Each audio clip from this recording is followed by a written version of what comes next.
What is up, people? Damn, it felt good to say that. It's been a minute. I do apologize for. No, I don't. I took a vacation and I loved it. What the fuck has been going on since? All I hear, all I've been hearing, fucking chemo. Ugh. Yuck. Ugh. But anyway, if you guys been living under a rock, I was in Texas. I had a wonderful time. Saw my beautiful girlfriend. And, yeah, a lot of sex. Oops, did I say that out loud? Fuck. She's going to be mad. Anyway, so, like normal people do, they go on vacations and, they do research. They research the universe, space, the Big Bang, everything, right? Yeah, because that's what I did. Well, at least during the day, but that's what you do in Texas when it's 104 or 105 every fucking day. You find something else to do. So, with that said, let me go ahead and get in this chat because damn, I missed you guys. What's up, Wolfgang? How you doing, sir? Blue Marble? Sir. Jacks, how you doing? Harry Sparkus. Don't know you? Glad to meet you. Welcome to the front line. Let me see. Okay, go. 1, 2, 3. I like that name. How you doing? How you doing, Kit? And I do appreciate that super chat. I do appreciate it a lot. Let me see here. Lenny, welcome back, my friend. Let me see. Get that. You a wrench. Okay, go. And Kit, I gotta get you guys some wrenches. Let me see if I can remember how to do this. What's up, Agent? All right, that's pretty much it, right? Amy, how you doing? Missed ya. How you doing, Alan? Welcome. Skyfly, how you doing, sir? And damn it, Skyfly, I made a channel in the Discord for you. Use it. Oh yeah, and shout out to the vegans, even though it's the worst idea in the world. Let me get that link out there, guys. Yeah, I don't really have a rant. I'm in a good mood, and no one's gonna fuck it up. So I had a wonderful listen. I called it a listen because I didn't actually have a conversation with Chemo. And he brought up some concepts that actually, made me think. And then he kept talking and ruined it. So what we're going to talk about is something that happened differently. I had the opportunity, again, thank you, Indigo, over at 24/7, gave me some decent roles. So I was able to go in and have a discussion with Dr. Science. Basically, we spent, I'll get Alan in here real quick. How you doing, sir? Good evening. Hey. So good to hear a voice in my ears in the headphones, because it's been like a week and a half. I missed you guys, man. Well, at least you had a good holiday. Yes. And like I said, I did some good research. So and it's gonna be up your wheelhouse because I want to talk about the Big Bang, and that's not your wheelhouse, but the whole radio frequencies and how they see it and all that crap. You're gonna be able to help me out. But I digressed. I was over at 24/7, and it 100% respectful. It was 100% respectful, except for one guy. I don't know who the hell he was. I couldn't even scroll down to see him in the voice chat to figure out who he was. He was foreign, though. I know that. He was a little nasty. He kept asking me, how come you can't see the bulge? And, all that good stuff. And I realized really quick now that Flat Earth no longer is even trying to prove a flat Earth. They literally just want to attack globe phenomena or things they don't make sense to them, I guess you would say. The main conversation that was had over there, So that's wonderful. Everyone can hear you, Alan, but I forgot to put the actual hangout up. Hang on. And there it is. Okay, so like I was saying, what ended up happening is they started doing this grilling thing where they were asking me this question. Okay, so if you're traveling from the North Pole to the South Pole on a globe, there is the difference between the poles and the equator, I guess, and I didn't even know this number. This is what they're saying. So, but even then, it still works. What they were trying to say is there's a 21 kilometer hump, basically, the equator, basically. And they were like, so when you get in a boat and travel in either direction from the poles towards the equator, are you going uphill? And I mean, and it's definitely never been brought to me that way. So when it was said, it was like, what?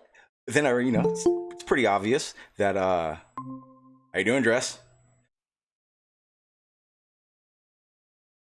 You unmuted yourself and then you muted yourself. Okay, just staying muted. Hey, what's up, Matrix in the chat?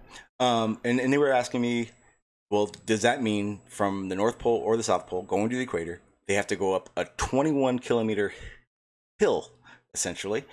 And it became very clear that, well, one, they weren't interested in the actual realization of it, but they have no idea the scale of Earth. Now, yeah, 21 kilometers it's a long way. But when you put that on the surface of the Earth, that 21 kilometers becomes nothing. Becomes a pimple on the butt of Earth. And it's just not wanting to address it and go from there. But I did realize real quick, what they do is they step question, just to keep you from going, hey, wait. Are you going to actually bring any flat Earth evidence, or better yet, can you explain something?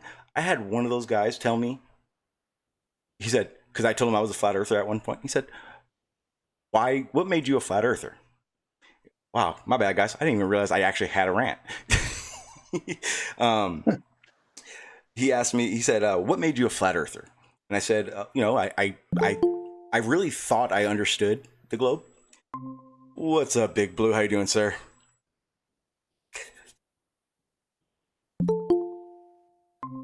Carlos Aristarchus? Oh, Sean, that 21 kilometers is 0.33% of the Earth's average radius. So you're saying less than a pimple. And the worst thing is they're actually using the wrong measurement for it, because they should be talking about degrees of arc. They too far. Hang on. Relax. Don't go too far. How you doing, Blue? Sorry, I rumpused. Yeah. What's up, Sean? Just good to be back. And it actually worked out perfectly, because then I got back last night. I kind of played on the computer, just got used to it again, and then this morning I woke up and it was like instantly I went to 24/7 and had the best time of my life. So what basically ended up happening is we're talking about this quote unquote bulge, and I'm explaining, hey, just like you said, Alan, that bulge, that 21 kilometers is nothing, absolutely nothing. And I realized at least two of them knew it, because I tried to say, if that 21 kilometers was in a, say, 5 mile area, you're going to be looking straight up at 21 kilometers or whatever you were talking about. But you're talking the scale of the Earth, it's not going to work. And that's when the guy asked me, wait, what made you a flat earther? And I said, okay, good question. I can answer that. I first let him know the exact reason every flat earther becomes a flat earther right off the bat. I thought I knew the globe, and I came to debunk all of flat Earth in one sitting. So then you hear, like, then you start, you don't even realize it at first. I didn't realize it, that I really had no fucking clue what the Earth was, how the Earth was anything. I didn't know how the system works. Honest to God, I had no clue about elementary particles. I didn't even know those existed when I came in.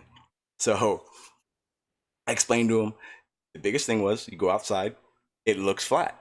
That's flat Earth 1. I don't care who you are. Every flat earther agrees on that. Shit, every glober agrees on that. That's pretty simple. Then, I let him know. But, of that looking around. Now, Alan, you gave me a number. Do you remember that number offhand? 0.33%. The 21 kilometers in 6,340 kilometers is 0.33%. All right, so 0.33%. Wait. Oh, damn, that's real low. I was about to say, I got to carry the decimals. Okay, so that's a very small number. That's not even 8%. It's not even 0.5% for that matter. It's 1/3%. Okay, let me show you the percentage of what we actually see. I'm putting it in the chat. I'll say it in a second, but all right. So, everyone in the chat, and then I'll say it right now. What you see when you look around at any given point, your what's it called, the circle? Fuck. I know you guys know what I'm talking about. No, your circle, your horizon. How it's a big circle. Oh yeah. Yeah, your horizon. Yeah, but it's called Your horizon. it's called the circle thing. Come on, guys. I know you know what I'm talking about. Brain fart. Anyway, it doesn't matter. What you see in all directions is 0 or 0.0000003% of Earth. Now, I decided that was like a less than a pimple on the butt of Earth. The number I just put in there is like a pore. and inside Earth, it's nothing. It doesn't even count. Type Robin now. Yeah, so that can't use that as a relevant reasoning for it's flat. I then explained to him I was a flat earther for 2.5, 3 years, and over that time, I cared, I listened, I learned, I took notes, and I really wanted to understand. And as you get the information in and you understand it, things start to come in and start balling up and go, hey, whoa, it works. Here's where the guy got asshole-ish on me. I said, okay. Well, first of all, he was like, you're not even giving information. You're just saying stuff, and it's not even like relevant. Like, what do you tell people like when you were a flat earther? What did you tell them? And I was like, dude, hang on, I'll explain it. I said, first of all, I wasn't out there trying to preach flat earth. I just thought it was flat because of my misunderstanding. I said, when you close your eyes, I couldn't imagine the globe. And you guys have heard this all before, but apparently that's not good enough. He wanted scientific calculations on how I knew it was flat when I was a flat earther. But it helped because I went, oh shit, I forgot. Me and the other glober here, we haven't even got to ask this guy a flat earth question yet. And I went, so can you give me a scientific explanation for why you believe it's flat? You guys ready for this? Ready? He said, there's no bulge. Swear to God. There's no bulge was his scientific evidence that it was flat. But I digressed again and realized that right away where this was going to go. And just hearing them irritated me. A lot of you guys know who Lemon Bird is. Oh, shit. What's up, B-Ball? Yes. And what's up, Daylight, Ohio? Or an Alk. I see you out there, man. So basically, this Lemon Bird comes in and he does this fast rap. I actually like Lemon Bird. I think he's super cool. He's super orthodox. It's weird, but if you can slow him down, then he becomes this harmless. He said, "We have our senses. We look around and this and this and this. It's all flat." And I went, "Whoa, hey, Dr. Science, don't you wear glasses?" Yeah. Wouldn't you say your eyes aren't up to par? well, I need them for reading. And whoa. But they're not 100%. He said, no. I said, well, damn. A lot of people have glasses. That shows right off the bat that our senses, though they do work, yes, because they try to pin me on that too. They're like, what are you saying? You can't use your senses now? They're not reliable enough to make calculated measurements and or observations and come to conclusions without tools. And then the fun one came out. Level and flat. Whew, that was fun. So once again, they do the quantum eraser. They go to Webster and scroll all the way down, all the way down the page to find the adjective and the verb for level. I went, wait. I went and Googled it myself. Found Webster and then I posted in the chat, hey, how come you guys keep skipping over these 4 definitions in the beginning of the title that says definitions, not synonyms or anything like that? Definitions. How come you guys never read that stuff? Guess what happened?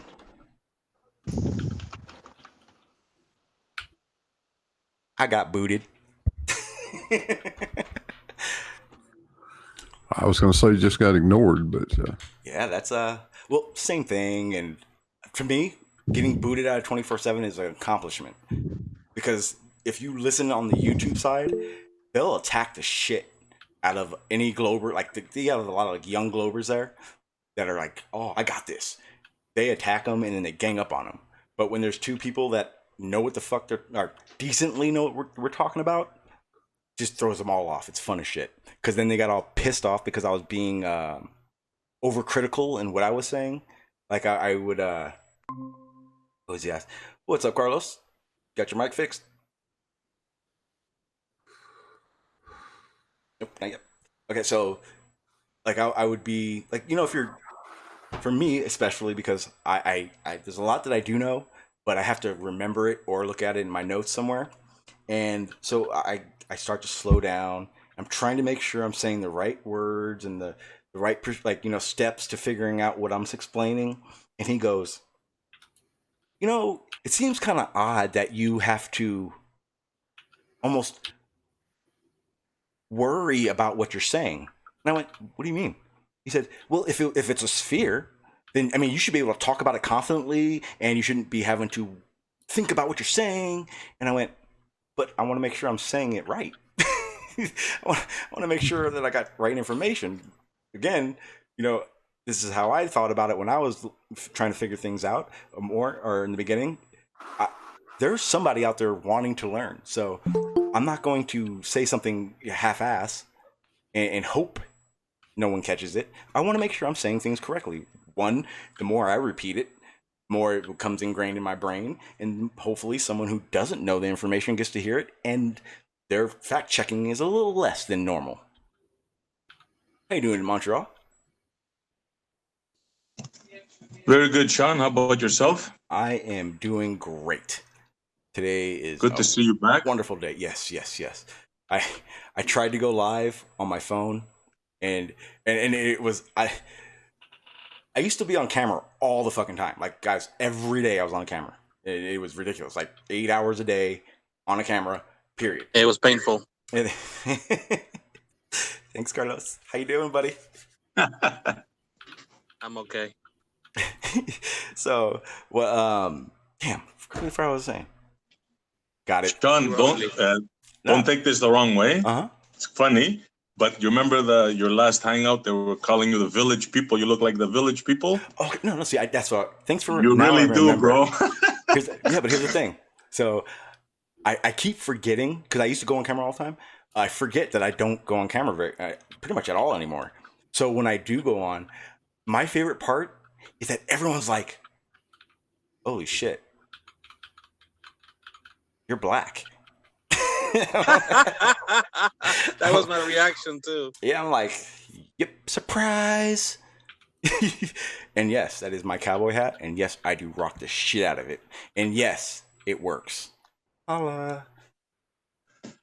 Can you sing Old Town Road? I know a lot of country songs. Yes, I do know that song as well. Don't let this skin fool y'all. That skin has nothing to do with it. Nope. Well, I mean, Now that you mention it, I would have never guessed you were black by your voice. Never. Yeah, most people say that. That's exactly the reaction I get most of the time.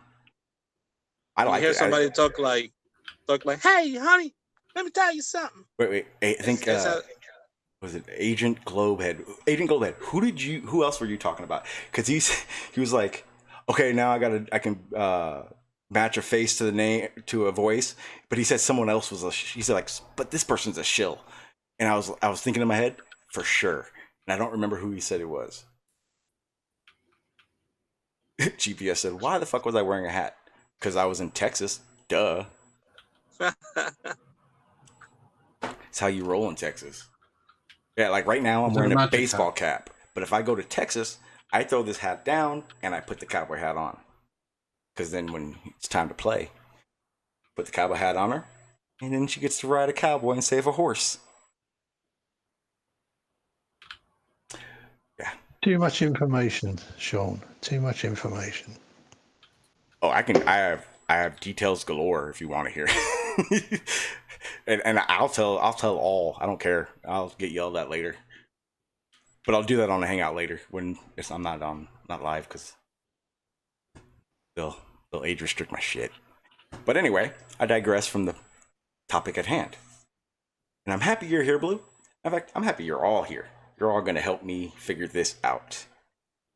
And I hope everyone's ready for this because probably for the next, I'm looking at my notes, 2-3 weeks, I'm going to doubt a lot of globe shit. Just so you guys know.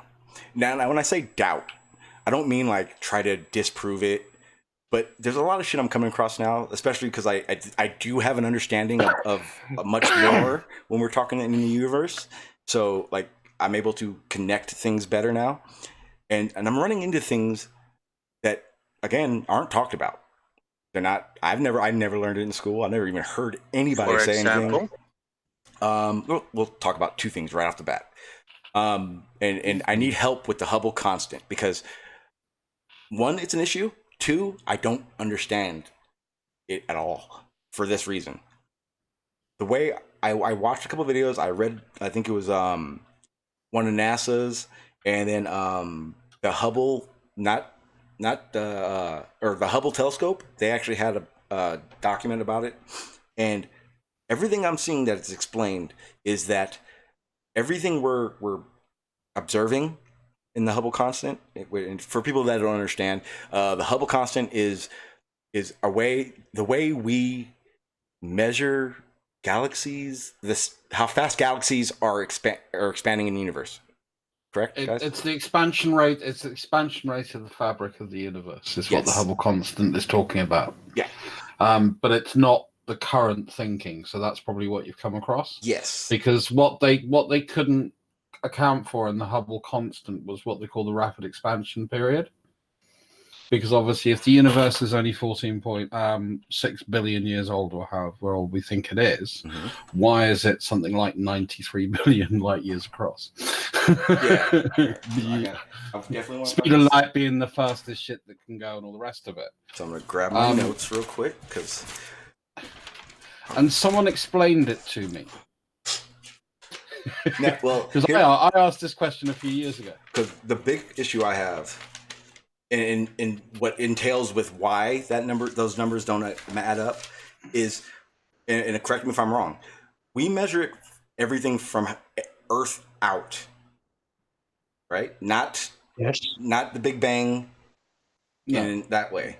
The observer point is from us, yeah. Yeah, and for me, it doesn't make sense why the universe is expanding evenly from us. We don't know that it is. Okay, so then one source I had, it said it. So I'm assuming he wasn't getting as detailed to it.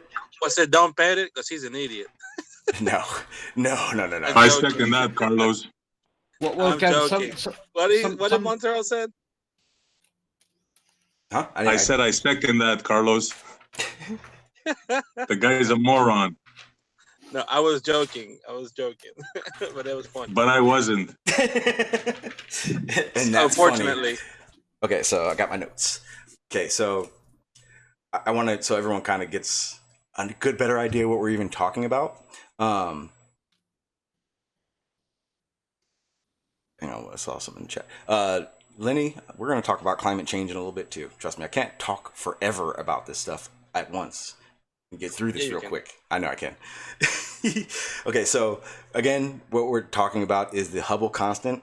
Now, you guys can correct me if the guy that I got all my information from was wrong. The Hubble constant isn't a thing, correct? It's what we're doing. This is the part where you guys say, Sean, if I may. Yeah, go ahead. If I may rescue you here 2 seconds. Rescue? Why it's got to be a rescue? No, well, sorry. Okay, that's the wrong word. You're one step away from giving him a globortion, so be careful here, Montreal. I'm sorry. Hey, wait. Where's Earth? Where's Earth? I haven't heard him. No. Earth is seriously flat. Oh yeah. I just miss him. Where is he? I just haven't heard him say that in a while, so I'm not gonna lie, guys. I really missed you guys a lot. A globortion. I was gonna cry like one day, but then I gave my girl my cowboy hat, so you know how that rolls. Okay. Anyway, go ahead, Montreal. What were you saying? So what you're talking about, if I believe I'm correct, it's called the inflation period, where at about 10, listen to this joke now, at about 10 to the minus 32 of a second after the Big Bang, the universe suddenly expanded. Boom. Well, that's what they expect you to believe. Wait. Have you ever set a firework off? And for the record, I am not comparing the Big Bang with a firework. It's just an analogy. Okay? Everyone out there? You know how a firecracker explosion works? Oh, I didn't miss you that much. So the same way an explosion works is hypothetically is a good word for it. How that works. So the idea, and that is a minuscule scale. That's like an ant fart compared to an elephant fart. You're talking like the shockwave preceding the blast wave. Yes. Yeah. So all that, like, for everyone to try to wrap their minds around this, you can't. Okay. That's how big the Big Bang, quote unquote, would have been, and that's the issue. In Montreal, but the issue is that it wasn't a bang. There is no bang. Yeah, and that's the misnomer. It's nothing like an explosion. What? Why? Well, because it's much more like blowing up a balloon than it is blowing something up in an explosion. Yeah, because there was nothing to you're ignite. You're referring to the expansion rate is like a balloon, but the Big Bang was like an explosion. That's at least how they explain it. No. I see what he's saying. We're thinking spark, ignition, boom. Whereas in the Big Bang would have been inflation. Yeah, it probably started at something insanely dense, I would assume, and I don't even know. I couldn't even try to explain or try to. It's just a story, Sean. No, just a story. Well, here's the thing. You're right. It is just a story because we don't see it. But the same way your footprint is left, a handprint, there's evidence of past, we'll say. The fact that we do see the micro radiation, right? Am I saying microwave background radiation? Damn, I just destroyed the crap out of that. I'm gonna call it CMB from now on. Fuck all that. That's a good point, Sean. It literally it is. Fuck it. It blew everything out of the water. It's our best evidence for the past, and that's as real as it gets. They openly say we can't see past that. So if that's step one. We see something. We see this area that we're assuming. I'm assuming they assumed at first. They weren't like, we got it. And something had to have done that. Something had to have made that CMB R. Someone said R. I don't know what was that. Was the R? Cosmic microwave background radiation. Damn, it's too Yeah. much. From now on, when I'm ready to say that, one of you guys need to step up and say it. Jeez.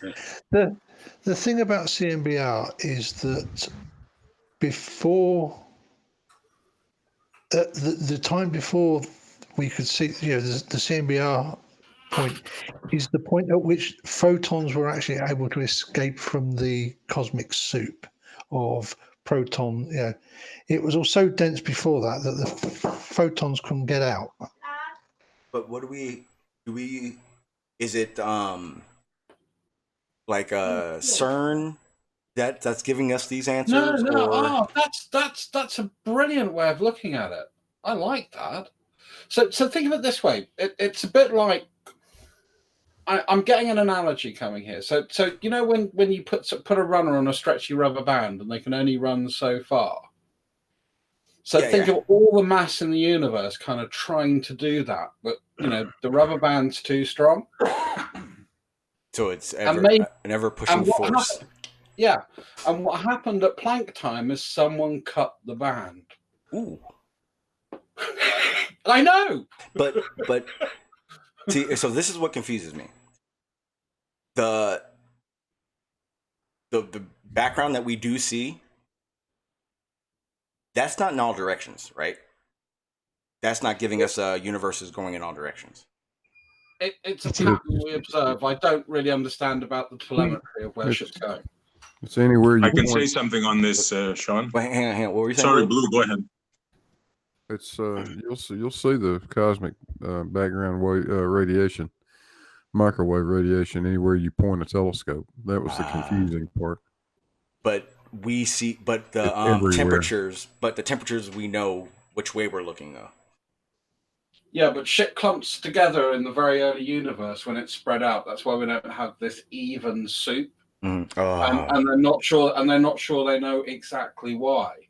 And that's why I kind of still give things, it's why I still listen to things like, the electric universal plasma or some of the other forces that we need, that may be part of what we're not taking into account or what they're looking at. Yeah. Again, it's shit so far beyond my pay grade. Because I know enough to understand how little I fucking know. Because the reason I wanted to do the Big Bang is there's actually quite a few theories and things and I guess calculations that lead us to a dead end as far as I was able to tell. The Hubble constant confused me the most because the way I saw it being explained was that we are the center of Hubble constant measurements or observations, and it didn't make sense because I think I correlated the universe expansion in the galaxies from the Big Bang when. From a conceptual point I'm so glad you said that. Anyway, because we can't overlook one. Sorry, go on. Go ahead, Russ. No, Montreal. You started before me. It was just lag. So please continue. Oh, sorry. Anybody. This is a very important point. We can't whistle past the graveyard here. This is a very important point Sean brought up, because before the cosmic background radiation tests were done, we assumed, the astrophysicists assumed that the galaxy is expanding like a balloon, and we're just at a spot just expanding along with it. But what the cosmic background radiation showed, and the first time they did it, they didn't believe it. They had to do it a second time to verify the findings, is that everything, Sean, is expanding away from us. It's like we're the center of everything. Now that's mind-boggling. Well, see and for practical purposes, we are.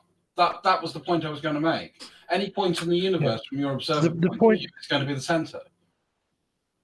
Yeah, everywhere, anywhere you are going to be is going to be the center point. Yeah, doesn't matter where you are in the universe. But see, that's right.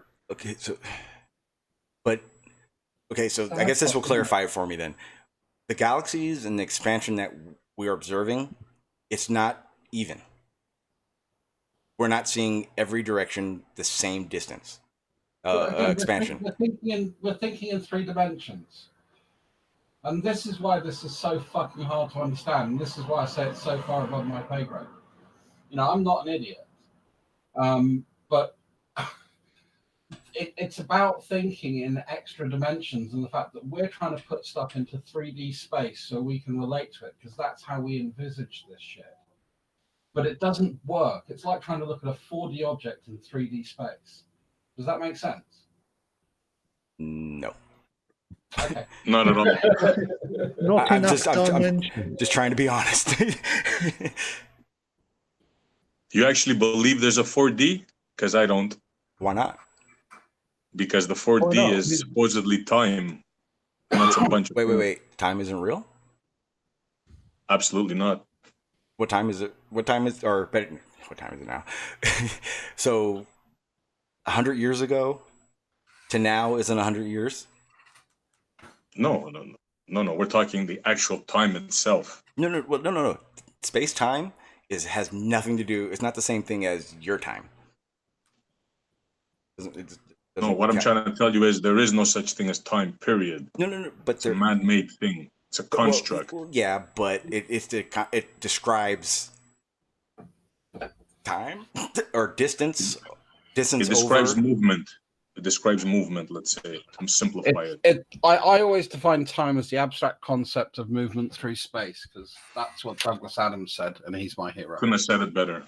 But it's so right now I'm looking at this chart for no apparent reason.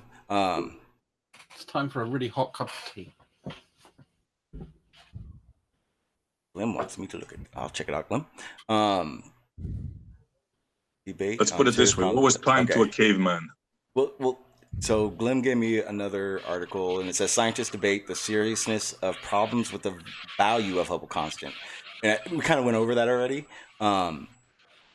So I'm clear, and I'm on the same page.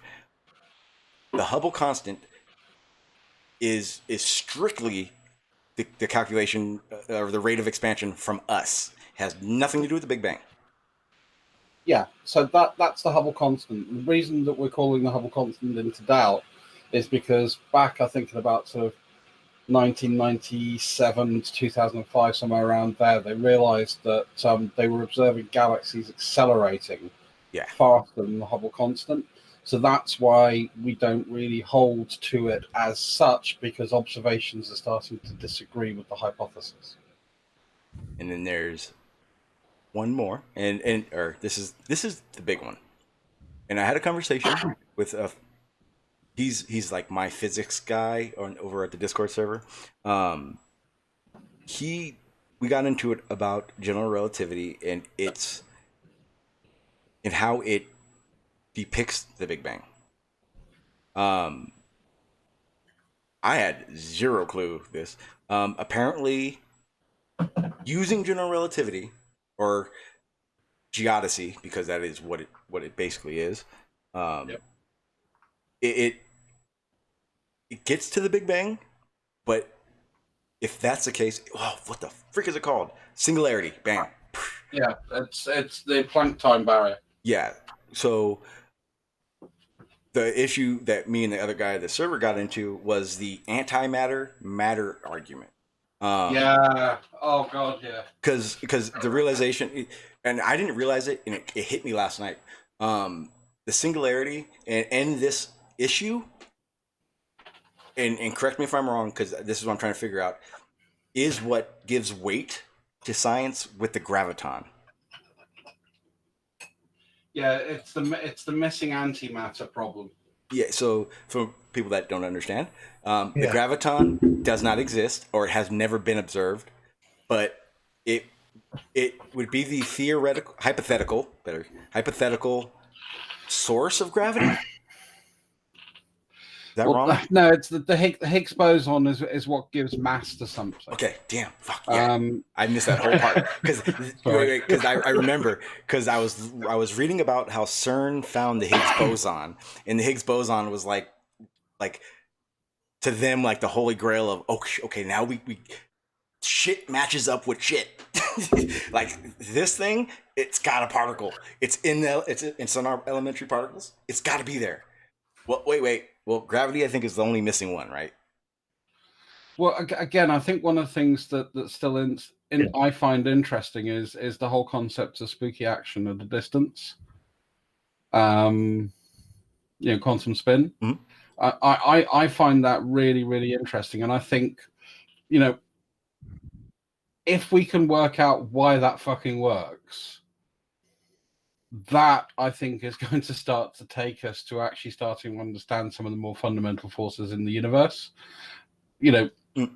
Whatever we label it now, gravity, let's just use that.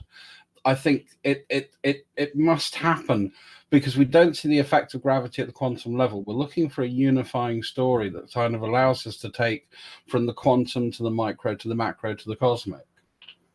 And we're not there. It's like we've got little windows sort of observing from different areas, and we haven't sort of joined up the jigsaw.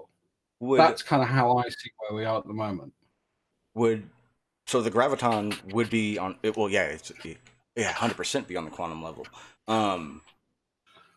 Is quantum not complete, or quantum mechanics not complete without it? No, I don't know. I mean, but we still have problems trying to use things like string theory. That's another fairy tale. Yeah, we're gonna be getting into all that stuff. We're still looking for the commonality. We're still looking for the common story. Mm-hmm. And at the moment, general relativity is about as close as we've got, but it breaks down at the quantum level. So it's great at the micro, it's great at the macro, it's great at the cosmic. But it doesn't work in the quantum. And that's because gravity has no perceived effect. The warping of space-time has no effect at the quantum level. So we're not deep enough into the story. That's what. Yeah, that's probably the best explanation that I've heard that to help me grasp what's going on. Because with that, it again, because I can feel it. I can feel Montreal's getting insanely giddy today, but the reality of it is that there's a lot of shit we don't know. Sean, I'll make a prediction. Go ahead. I'll make a prediction right now. Okay. You guys are gonna laugh, but Sean G. Oh, geez, don't and even Jose say it. Nope, Jean G. Gonzalez are gonna become flat earthers again. You heard it here first. Man, that would. Oof. I think we just have to accept that there is shit we don't know yet. You know why, Sean? Because you're using your analytical brain. You're starting to believe. You're starting to say, "Wait a minute, this doesn't make sense here." But here's the problem with that, Montreal. I started this as a flat earther and became a glober because of it. The realization it's because you were talking to the wrong people, Sean. I felt like I was talking to the right people. I found people that gave me evidence and explanations. If you want the truth of it, from my perspective, the truth of it is once you actually start to realize the depth of a topic, you start to realize some of the complexity that's involved in a topic. Yeah. And you realize that you are thinking, you've got to think in an expansive way. You've got to think in a way that makes sense to you. Just saying, I don't understand, therefore it can't be, or this makes no sense, therefore it can't be, or this doesn't add up. You have to actually, I always take a step back and say, how can I understand if the answer I'm giving is valid from my body of knowledge? Or for me, it was a little difficult. I had to use the realization that because I'm trying to learn this, and obviously I don't have a background in this stuff. It's me neither. It's really hard to realize that you're not going to get to a final step. My research isn't going to have an end goal. It's not going to have an end answer. Like I'm not going to find this answer and go, done. I know it all. And once you realize that, but isn't that the fun? Exactly. Well, that's the thing. This is this is a perfect example. Just one thing, the Big Bang.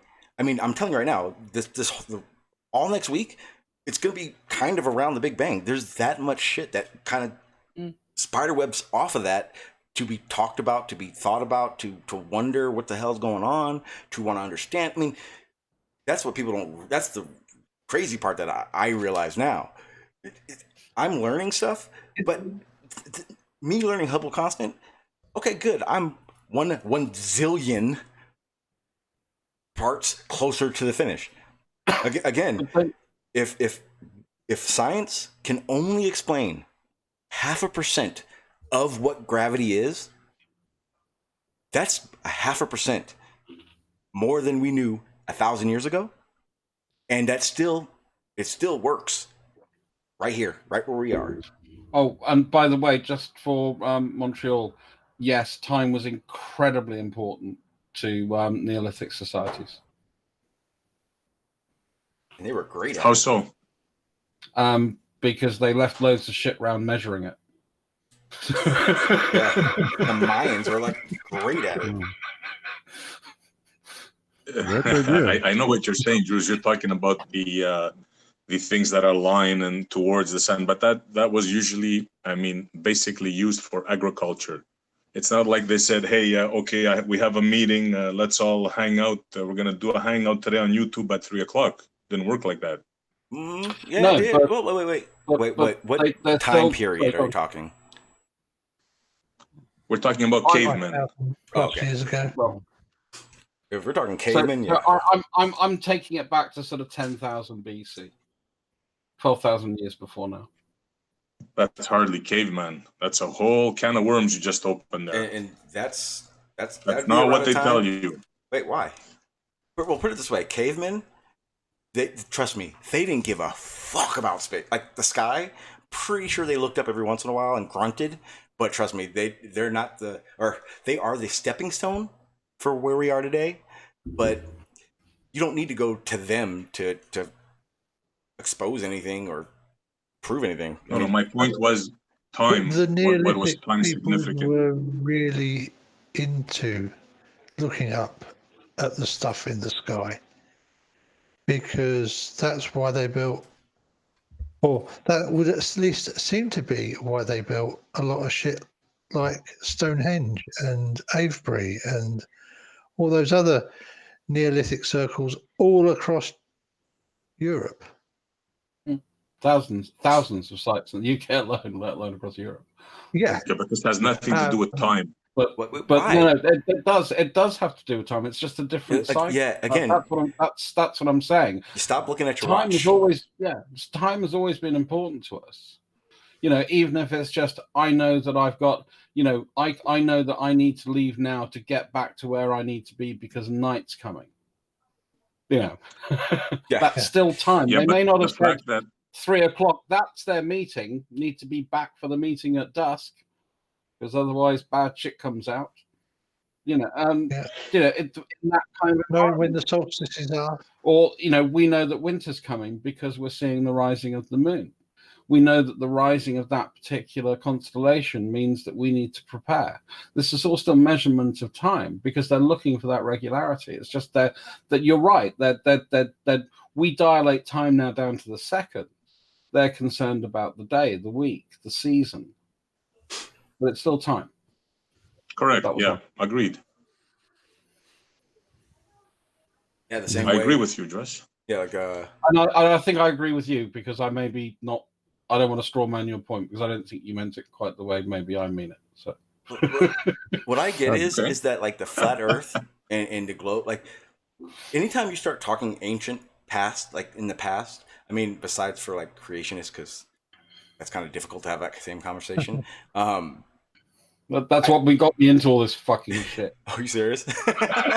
Yeah, because I love history and archaeology, and it's a passion, and that's what I first went on stuff to talk about, and all I got hit, and I just kept being hit by fundamental Christians like, well, you know, you don't know that. Oh, carbon-14 doesn't work. Oh, this doesn't work. Oh, that's wrong. That's wrong.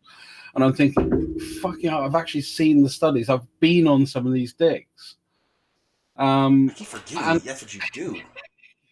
No, I work in IT. Dress, correct me if I'm wrong.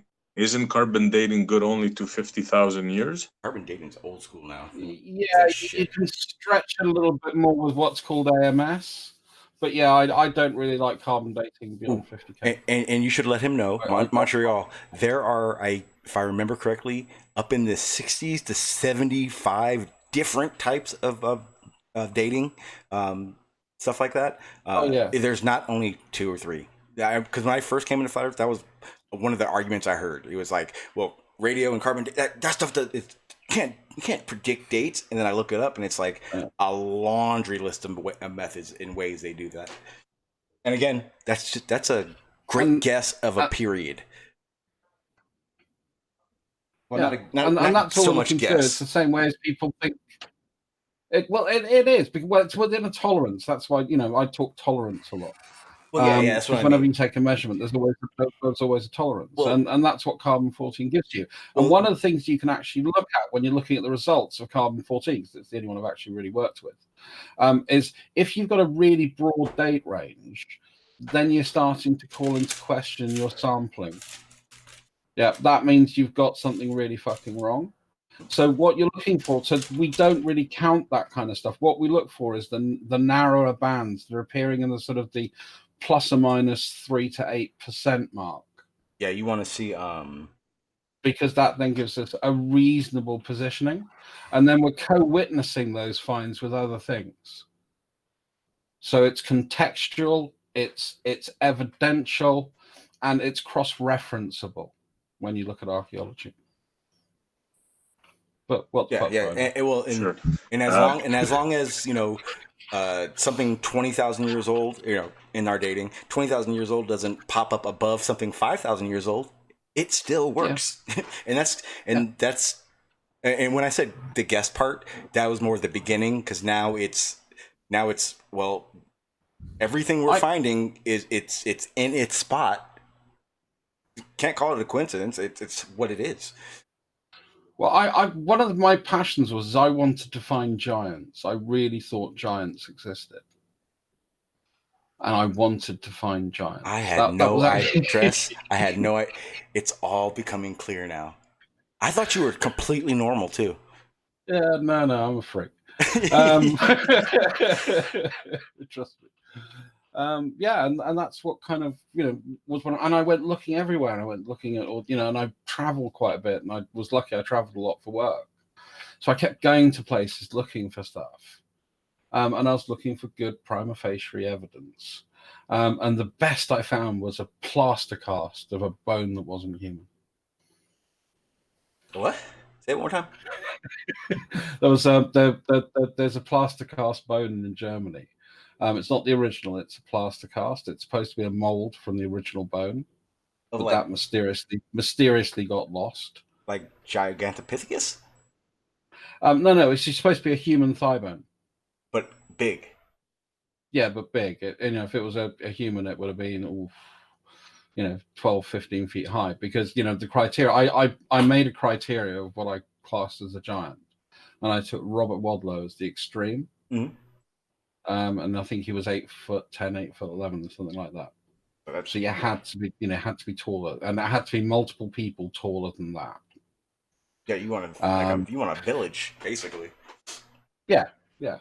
And I thought, great, I can go out and find this. I can, do something kooky, and that'll be my life. Then I ended up working in IT, but I still kind of did that as a side passion. So I went hunting for giants.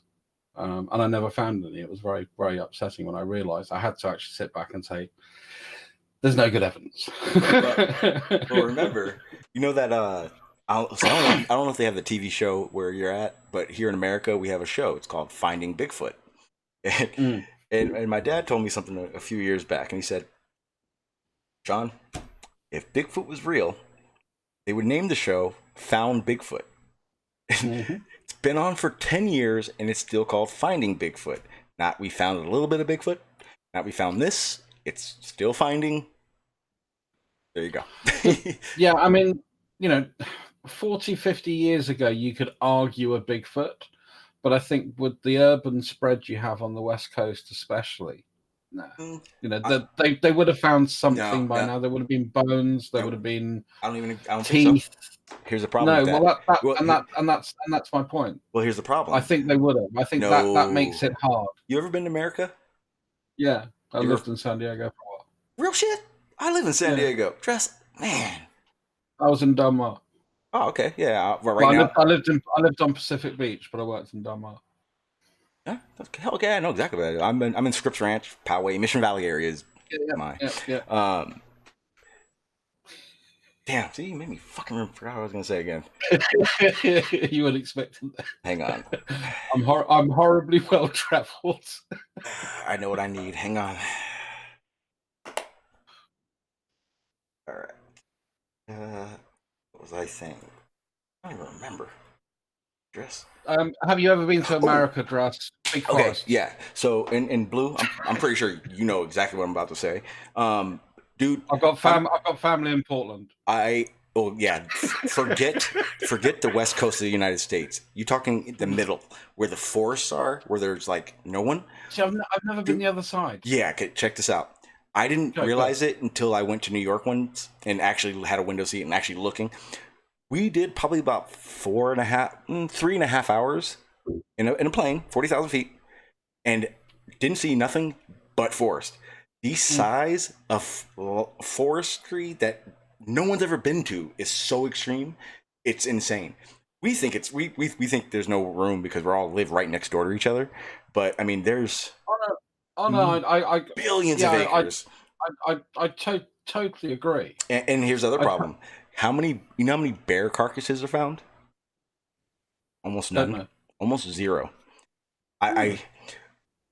Old timers that I've talked to will tell you that if especially during right after winter, any bears that come across a bear carcass, they eat all the way down. They crunch out the bone, like they want the marrow out of. Yeah. So that's one idea of why no one really comes across. Like, trust me, you don't ever really come across them ever.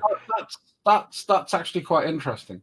And that I know that fueled a lot of it for a long time, especially because I've looked into it, and a lot of the things I was reading I'm now going through morphology because also you've got a wet and damp climate as well, which won't help any form of preservation. Yeah, I mean, if there's moss, you're not going to get a footprint in moss, and then not to mention, I mean, anyone who's ever been in a forest, you look 100 yards into a forest. You don't know what you're looking at, and I don't care who you think you are. There's probably you wouldn't see something standing right there, and the realization is how many mountain lions do we see? How many? I mean, there's a type of sheep in Arizona that like hunters pay $1,000 for one tag, and half of them have never even seen the sheep, the mountain sheep or mountain goats or sheep or whatever the fuck they are that are up there, like. We're still discovering animals every day. The idea, to me personally, it's possible. Even more so because of Gigantopithecus. The time scale is long to us, but in the realization of extinct and could be around, 60,000 years ain't shit. Oh no! I wouldn't say it's impossible because you just got to again look at places like sort of the northern part of Russia. Oh, I don't know. Siberia, I don't even know. I almost forgot the Bondo ape, the Congo one, the one that's 6 feet tall, walks on two legs. It's a chimpanzee in the Congo. No one had ever seen him up until I think 15 years ago, 20 years ago. That's worth a Google. I have not heard of this. It's Bondo ape, chimpanzee. Type in Bondo ape. Anyway, you'll find it. It's a chimpanzee though. It's not an ape, and it walks on two legs. You'll probably see a couple hunters with the dead one, if I remember correctly. I don't remember which one I saw. You guys heard about the fish that they thought was extinct, which they found fossils of? Exactly. Yeah. Is that long one? Actually found it?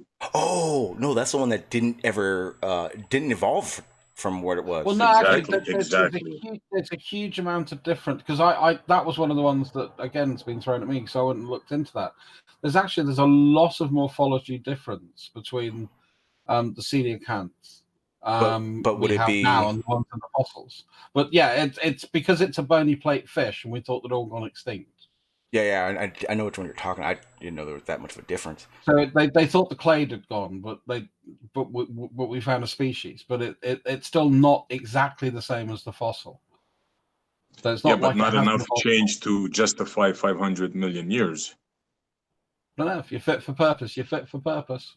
Are you- Yeah, are if you- there's no Yeah, right. if there's no point to Seriously, evolve, if you don't if what evolve. works, yeah, if what works is what works, then that's what works. You Yeah, know, yeah. it's only it. In fact, the less specialized you are as a creature, yeah, I'm actually looking at them now. It's quite amazing. Yeah, and it's The crazy best because of your chance for survival. they look like chimps. Like there's no ape. Like you can't go. That looks like an ape. No, that looks like a chimpanzee. Too damn big.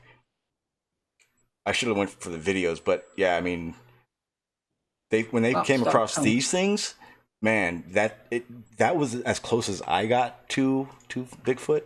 Was when I heard about these and found out like they're 6 feet tall and they walk around and all that shit. It was like, yeah, big. I mean, that's fucking Bigfoot right there. Imagine that. I mean, we know civilizations there were smaller people. For all we know, that fucking chimpanzee could have been 2 feet taller, and that would have been a giant.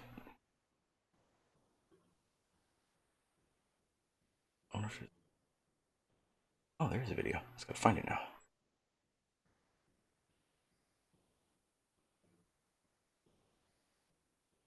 Yeah, but I mean, I realize that you can't just throw anything off the table just because. But I mean, I don't even know how to explain it. I would never in my life go look for a Bigfoot, but trust me, I won't be surprised if a carcass is ever found. Something like that. I'm certainly not saying it's impossible. I'm just saying at the moment I think it's unlikely. Yeah. But I think again you're right. I mean, I'd never actually considered the predation on bones, so that has to make me take a step back. So I think I've got to go to the I don't know. Well, and then also one of the things that I thought about when I was looking into that stuff is it's the same thing as mammoths and saber-toothed tigers or the California bear for that matter. It just could have been yeah thank you. It could have just been a time where these animals or creatures were just larger, more oxygen, I don't know, but we know that happened. I don't think it's that. I think again, if you think about, don't worry, because the amount of oxygen isn't really as useful for primates and mammals as it is for insects, because they benefit from more oxygenation in the air because they don't have lungs. That's why you had bigger insects back in period. With that well-known period. I want to say the Mesozoic period. No, I think it's the Mesozoic period, but I could be wrong. I don't like being wrong. Then you shouldn't have been looking for Bigfoot. So, my bad. That was rude. That was very cool. No, I don't mind learning about being wrong, because if I learn when I'm wrong, then I'm right the next time. So I always say I never lose. I only win or I learn. Exactly. But yeah, going back to that. So I think again, you've got to think of it. It's more like an arms race. So if you've got bigger herbivores, you need bigger predators. So I think that's much more the explanation, not that 12,000 years ago there was lots more oxygen and now it's disappeared. Yeah. And you've got to think that we're only dealing with sort of like 12,000, 30,000, 70,000. But the mass extinction in North America was, I think, about 12, 15,000 years ago. That ain't shit on a real scale. Nope. On a real scale of time, Montreal. How did we go? I was just thinking of that. How did we go from the Big Bang to chimpanzees? Oh, you know how my stream rolls, man. We kind of just meander sometimes. I like it. Not that I mind. Well, the reason I like that happens is because you don't want to make a topic stale, and then also like when you're listening, if you have different things, like some people kind of jump in at later times and blah blah this, changing it up, I guess. Realistically, I I have ADHD, so my brain kind of just goes in different directions at random times. For all I know, I'll talk about pizza in 10 minutes. It's weird, but hey. I empathize with your problems. That's why certain controlled substances are useful in the steady Yes. beat of one's life. Yes. Speaking of which, I know how we did this. It's when we were talking about time, and I said, "What's time to chimpanzees?" Remember, to monkeys, and then boom, we switched over here. Yep. well, monkeys, time still has everything to do with monkeys. They don't tell time, but it all matters. No, business has everything to do with monkeys. Well, let's remember Sean was the one that brought up bondage chimps. I didn't say bondage. Speaking. Well, I Was said it? Oh, I said bondo, but realistically, it's ballet or belly or bali or something like that. There's actually different kinds. That There's two different very, ones. very strange images that came up on Google.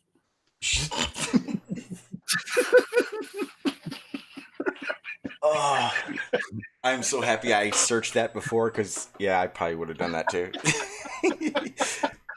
This would have been. I didn't actually type that in. I just thought it was funny. Would have been so different of a stream. Let's see.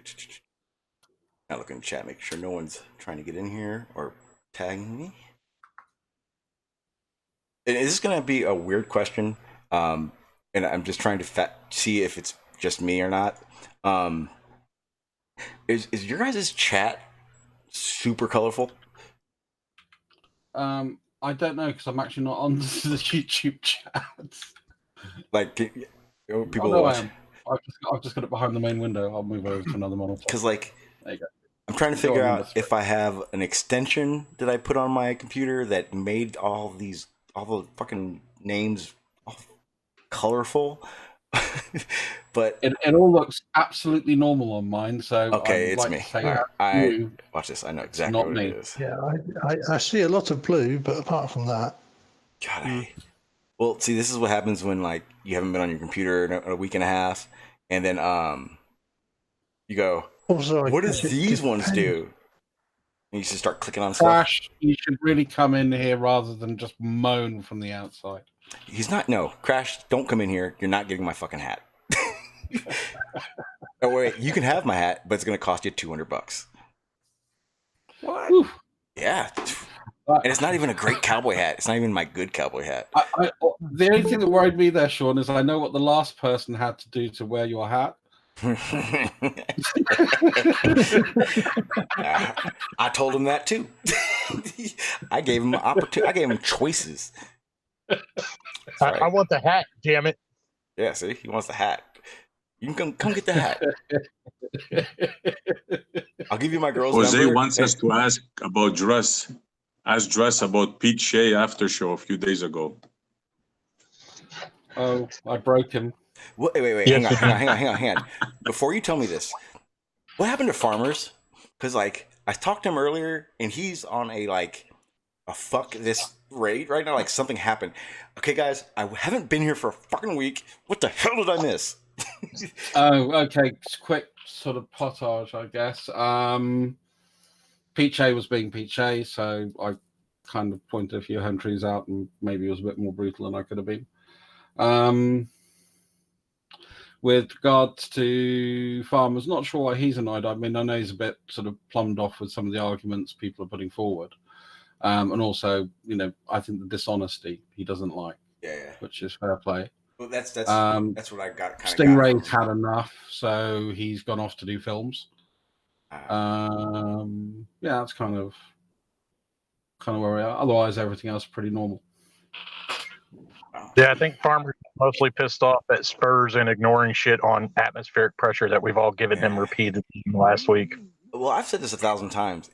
There are certain points when the conversation has to stop. Last night, I was the biggest asshole to this. I call him a kid, but he's probably in his 20s.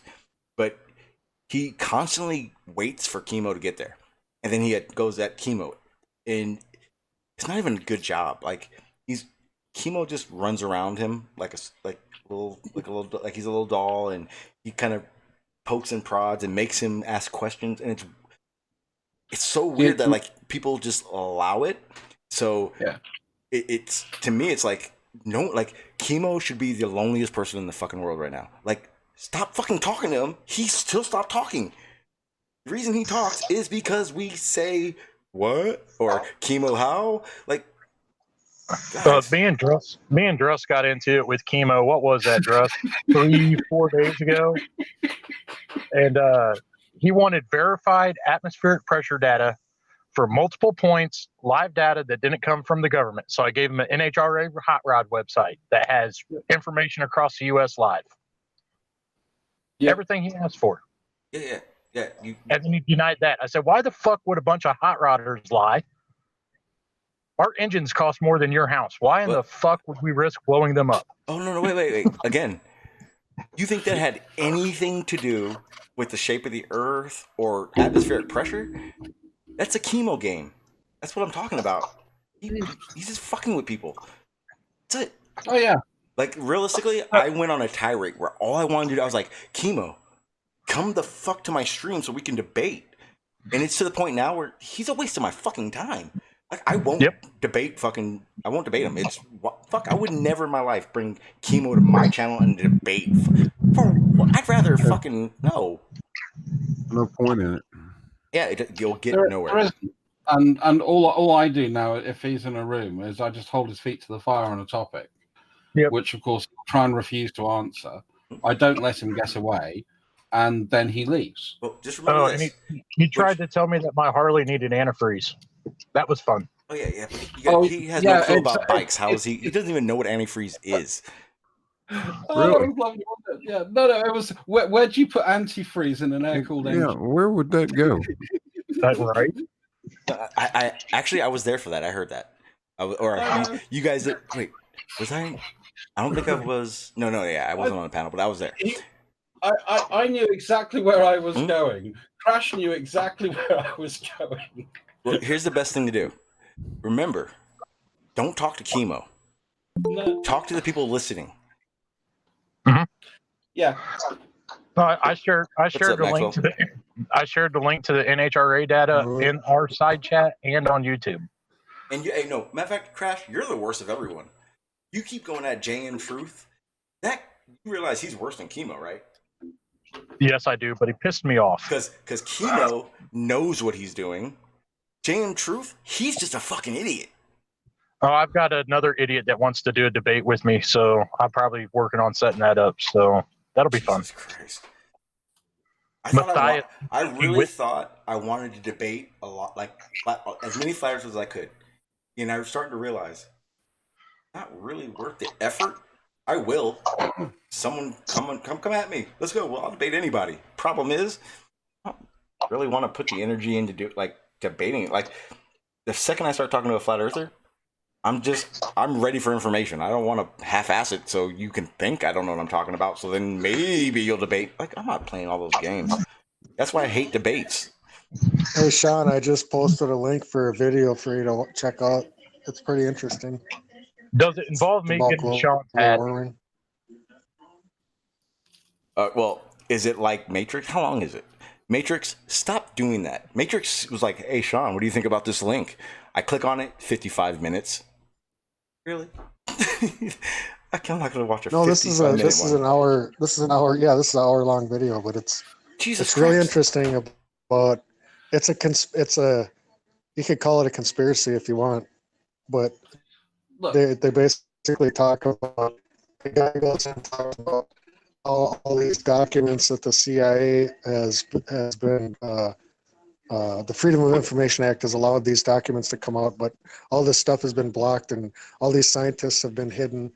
And they basically talk about how the Earth cycles every so many thousand years, and how these scientists have found this evidence that shows that the Earth has been through catastrophic changes every so thousand years in the with the ice structure and seashells and shit like that in the Antarctic, in the ice. It's just some crazy stuff. You should watch it. I know all about this. Oh yeah, I'll definitely watch that. Yeah, because but I think we kind of know about that. Like we know in like what is it? I think it's 3 something billion. There's like a lot of billions. We know a galaxy is going to take us the fuck out. Like, what do you do? Well, no, actually, there's a really interesting set of sort of hypotheses that are flooding around kind of some geological circles about catastrophic events. So one of the really interesting, and it's a place that fascinates me, and I've been looking into it quite a lot.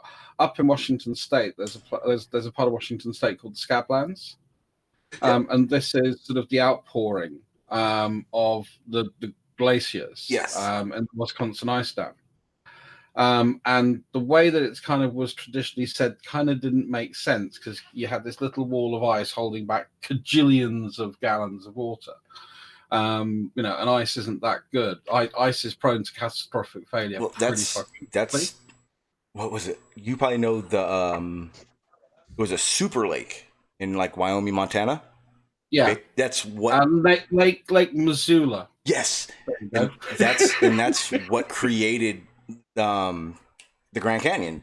The thing is that's what created the Washington Scablands. No, okay, then you're thinking of something different because there was a. You want to know why I know it's wrong? Because it starts with a C. Hang on, I'm gonna find it. But basically, it was the same situation where glaciers receded.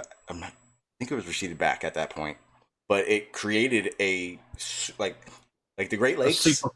Like the Great Lakes were like a puddle compared to this lake, and what's thought to theorized to happen is that it breached, and over I've heard 10,000 years. I don't think it took that long though.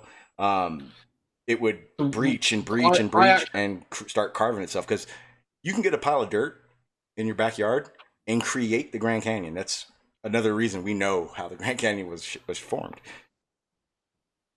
That there's really good evidence that it didn't happen just once, that it happened about 40 times. Yeah. And this is again really, really kind of interesting. But there are like 3 absolute mega ones.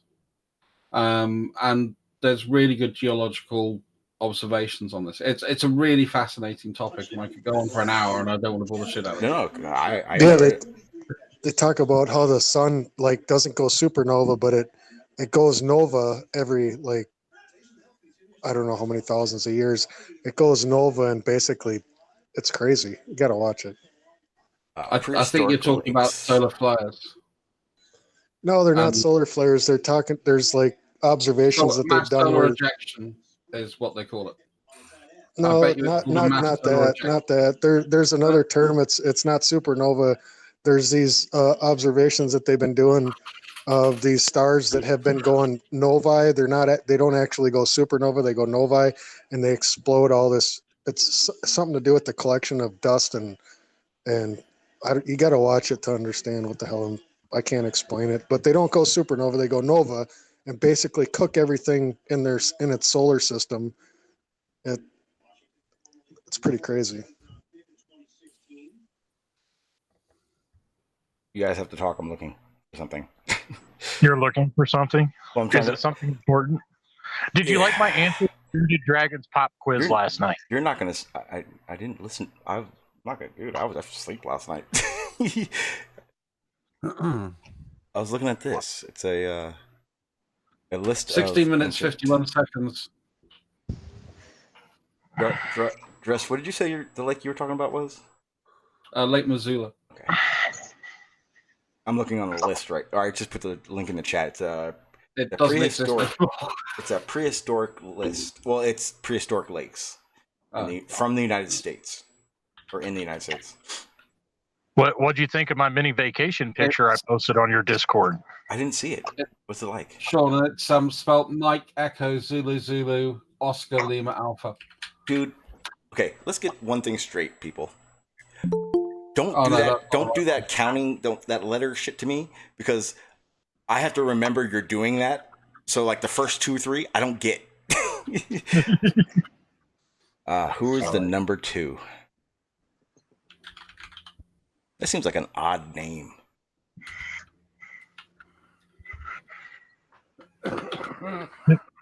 Yeah, buddy. You're not. The new number 2. Do me a favor. You gotta type in the chat before I let you in. Just hang out. I don't know you.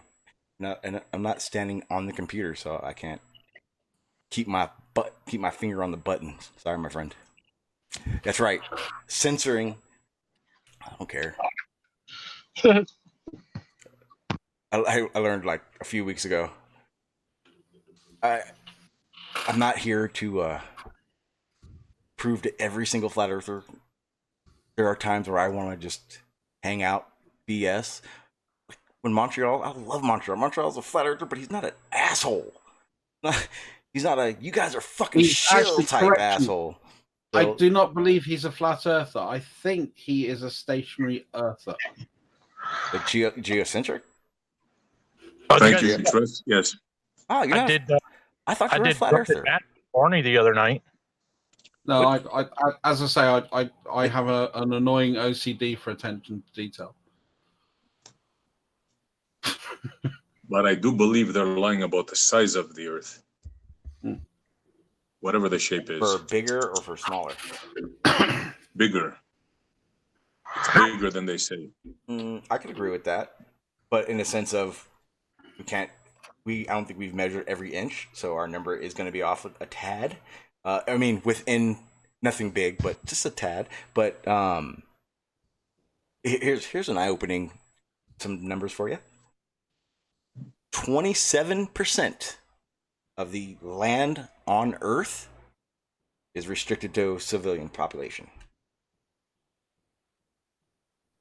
Nice one. That's actually a big fucking number. That's a lot of land. Yes, it is. A lot of land. And you guys, anyone can Google it. It's a fact.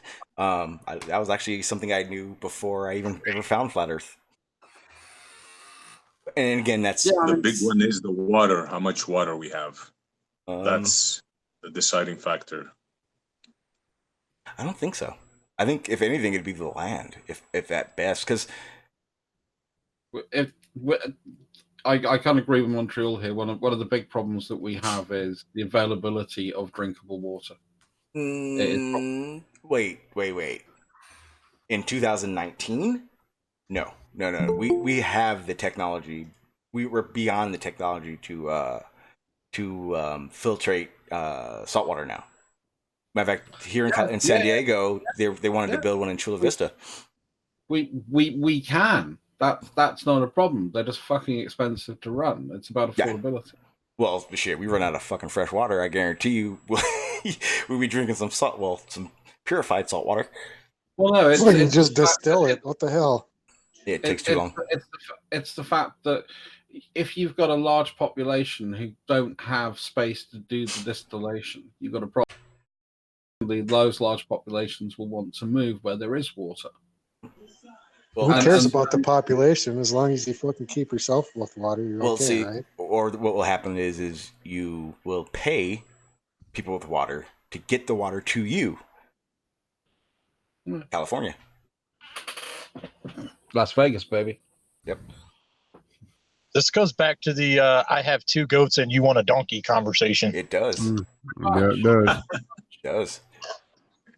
It's one of my biggest concerns over the next 50, 70 years is the distribution of resources for a growing population.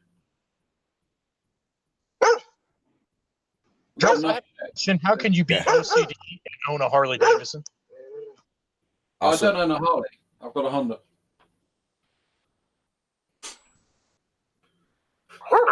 I'm sorry, I thought that looked like a Harley on my little mini phone screen. Yeah, it looks a bit like it. It's not a Harley. It's got no roundy bits for where the air filter is. The air filter's wrong shape on it. But I think you're looking at the wrong side, so that wouldn't help you.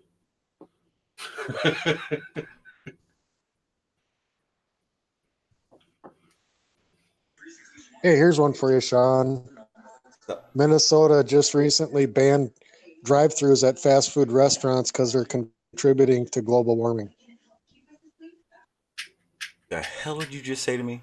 What a scam. Yeah, for real. Well, see, that's the thing. What? I'm serious. Look, climate change is real, people. It's real. The scale, I can't run with it. It just doesn't make sense to me how 200 years can Watch that throw video and then everything tell me that off. climate change matters. It does matter. It 100% matters. Oh, no. And I think we've talked about this before, but here's the thing. No matter what happens, we're going to survive. There's going to be two options. Move or build up. That's it. And guess what? We're going to do it. That's it. That's all there is to it. I mean, climate change is 100% real. If you don't believe it's real, go inside your garage. Open the garage about 2 feet because I don't want anything bad happening. Turn your car on and take 3 good breaths of that exhaust and tell me we're not fucking up the environment. I bet no one will. I do that every day at work. No, it's different. And we're trying to give you that exhaust. Anyway, no, but that's the realization. I mean, I don't care if the numbers Can I are say something on the topic, 90% Sean, off. please? Oh, absolutely. Go ahead. What you said is absolutely true about the climate change. The thing is, what I find weird is why are we focusing on just CO2? Our oceans are being polluted. We're throwing chemicals in the rivers. Well, To me, that's a greater issue than the CO2 because the plants well, here's the thing. breathe this. What they're doing is they're what I call simplifying the problem. CO2 is the easiest way to say pollution in the air, the molecules in the air that are affecting things. I mean, but no, they definitely are going after. I mean, off the top of my head, I can name probably 10 different emissions that they are like just trying their asses off to figure something out. The issue I have is, and I think you were just about to speak on the fact that carbon dioxide in a situation like our forests is a great thing. Exactly. Here's the thing, and here's the red flag. So the company or the university, Harvard University, their geoengineering research program, the guy who runs it, David Keith, he's the one that's he's the guy that's leading that the geoengineering project I've been talking about, the solar radiation they're going to be doing in New Mexico as a test. He actually owns in Canada one of the first and the largest carbon capture. I was just plants. about to ask you, have you looked into carbon sinks? Yeah, and here's the problem. They don't know enough. And I'm at the point now where I do understand what, like, Barney really helped me figure this out, where what I'm saying is right. The problem is that it needs to be said 20 years ago. And even if it is a money grab and their ideas won't work or could be worse, they're trying. I get it. The issue I have is that they see where the money is and they're going to push at it. For instance, again, David Keith owns a direct carbon capture. I'm sorry, carbon capture. Guess what the fuck do you call those things? Warehouse or whatever. But they build these machines and they're going to start selling them. I think California, Oregon, and a few other places have already bought these systems. Again, they still produce more emissions than they're capturing, which is the issue. That's one issue. That's a small issue. So what they've also now done is they've also figured out a way to use the carbon dioxide, pressurize it, I want to say, but to make a new type of fuel. Now, it does work. It's good fuel. It's not like fucking biofuel they try to pass on everyone. But the problem is that, again, you're still creating more emissions than you're actually capturing in this capturing process or sequestration process. And even worse, and again, this is my conspiracy brain going. Solar radiation management is basically a blanket of sulfates that will block out the sun's rays. but it will also do something else. It's going to blanket and not allow any emissions to be released out into space, which is also what it does naturally, which is kind of one of the issues. To me personally, I think there's too much profit for this David Keith guy alone, and all I see is the things he's suggesting is a way to capture any airborne carbon dioxide for the taking, because their government is paying subsidies, government's paying top dollar, these companies are paying way too much fucking money for this equipment. It's literally just like this. Are you serious? Of course they want to tax your ass for breathing, because you exhale carbon dioxide, so they want to tax your ass every time you take a breath. Well, you do. They keep talking about the carbon dioxide and all this other shit. What are they going to do about the NOx emissions? Because nothing breaks that down naturally. Very good point. That's why what they're doing is they want to. So here's the other issue. 70% of the carbon dioxide that is captured, well, first of all, 75% of the companies that are capturing it are oil companies. That's oil and petroleum. First off, they're using that carbon dioxide that they're capturing from their machines to extract more oil. So a lot of people heard about the oil wells refill themselves. Yes and no. First of all, no, they don't. Let's get that real clear. They don't. But sometimes companies don't take the full lot. Most of the time they don't. Sometimes they do drain them dry. But here's the kicker. Just like if you put oil in a bucket and you pour that oil out, there's going to be a layer that sticks to the sides. It kind of works the same way in one of these oil wells. Well, the carbon dioxide, I call it reverse fracking, then basically extracts more. So they're able to actually get from a dry well, a well they've walked away from, 60 to 80% more oil from it.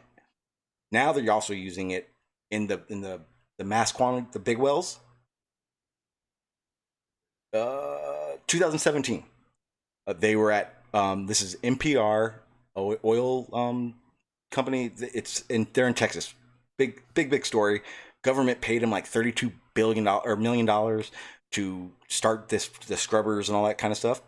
And if I show you guys the numbers, I did a live stream. I'll do that probably some other time. But basically, they lied their asses off about numbers, and they just kind of put it in different little articles in different website areas. So fucking funny. But what ended up happening is they went from 400 barrels per day. Started the EOR, which is the oil recovery, 4,000 barrels per day. And this is public knowledge. I could probably pull it up right now.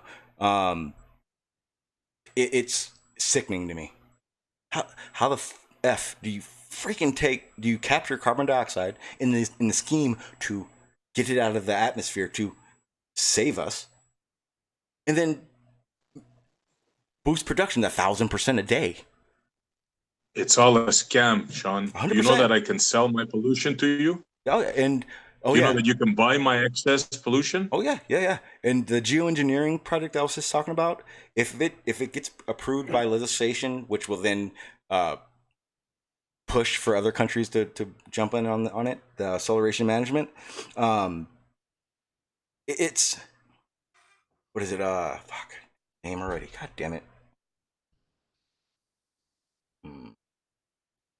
Fuck it. See, brain fart. Anyway. It's to the point now where if they start the solar radiation management, understand, they can't stop. Bigger reasons, I don't even want to start into the details of why, but the realization is that it's going to capture. Right now, if you guys go to any mainstream that are talking about geoengineering, they're going to clump solar radiation management with carbon capture. So far from it, it's ridiculous. It's sickening. It's really bad.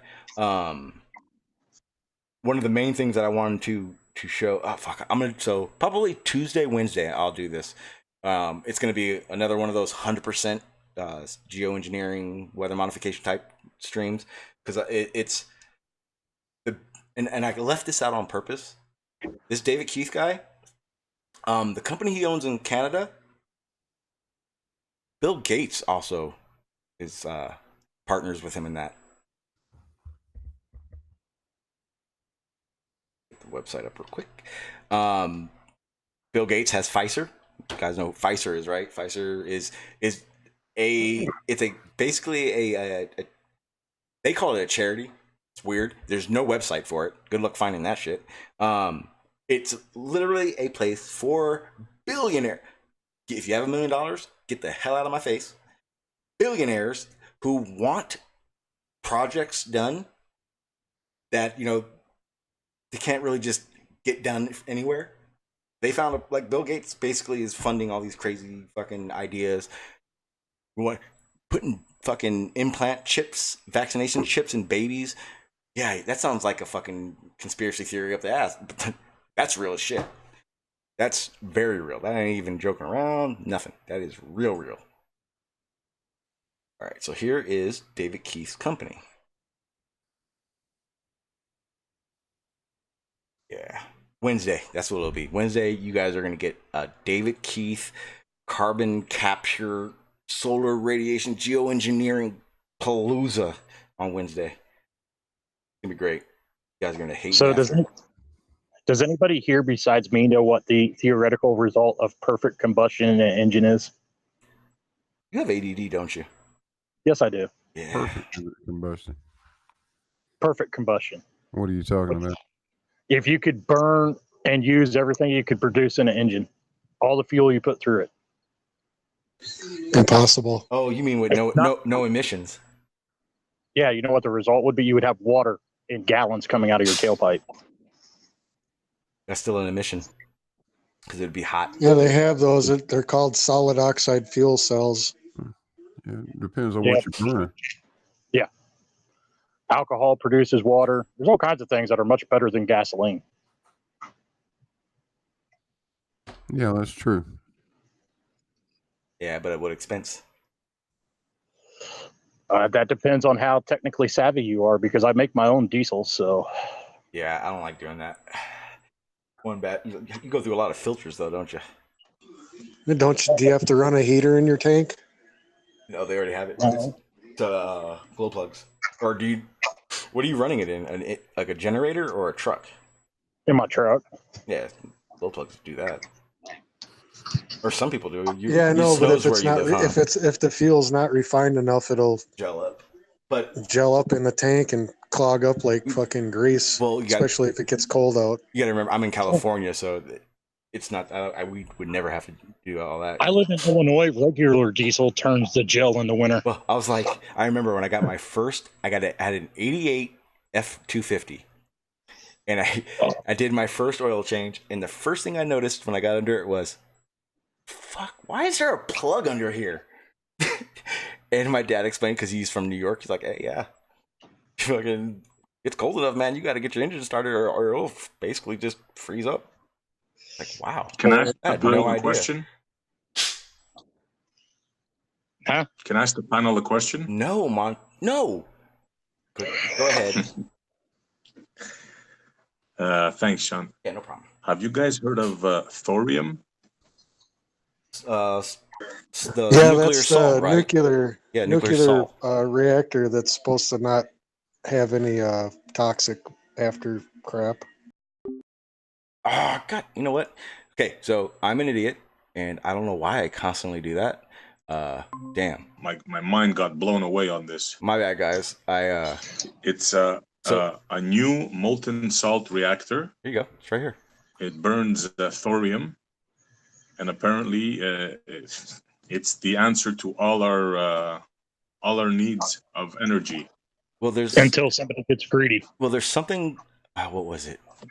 Because I know China or Japan, one of the two, has already started the process of doing this. But there's something wrong with this that it's not mainstream yet.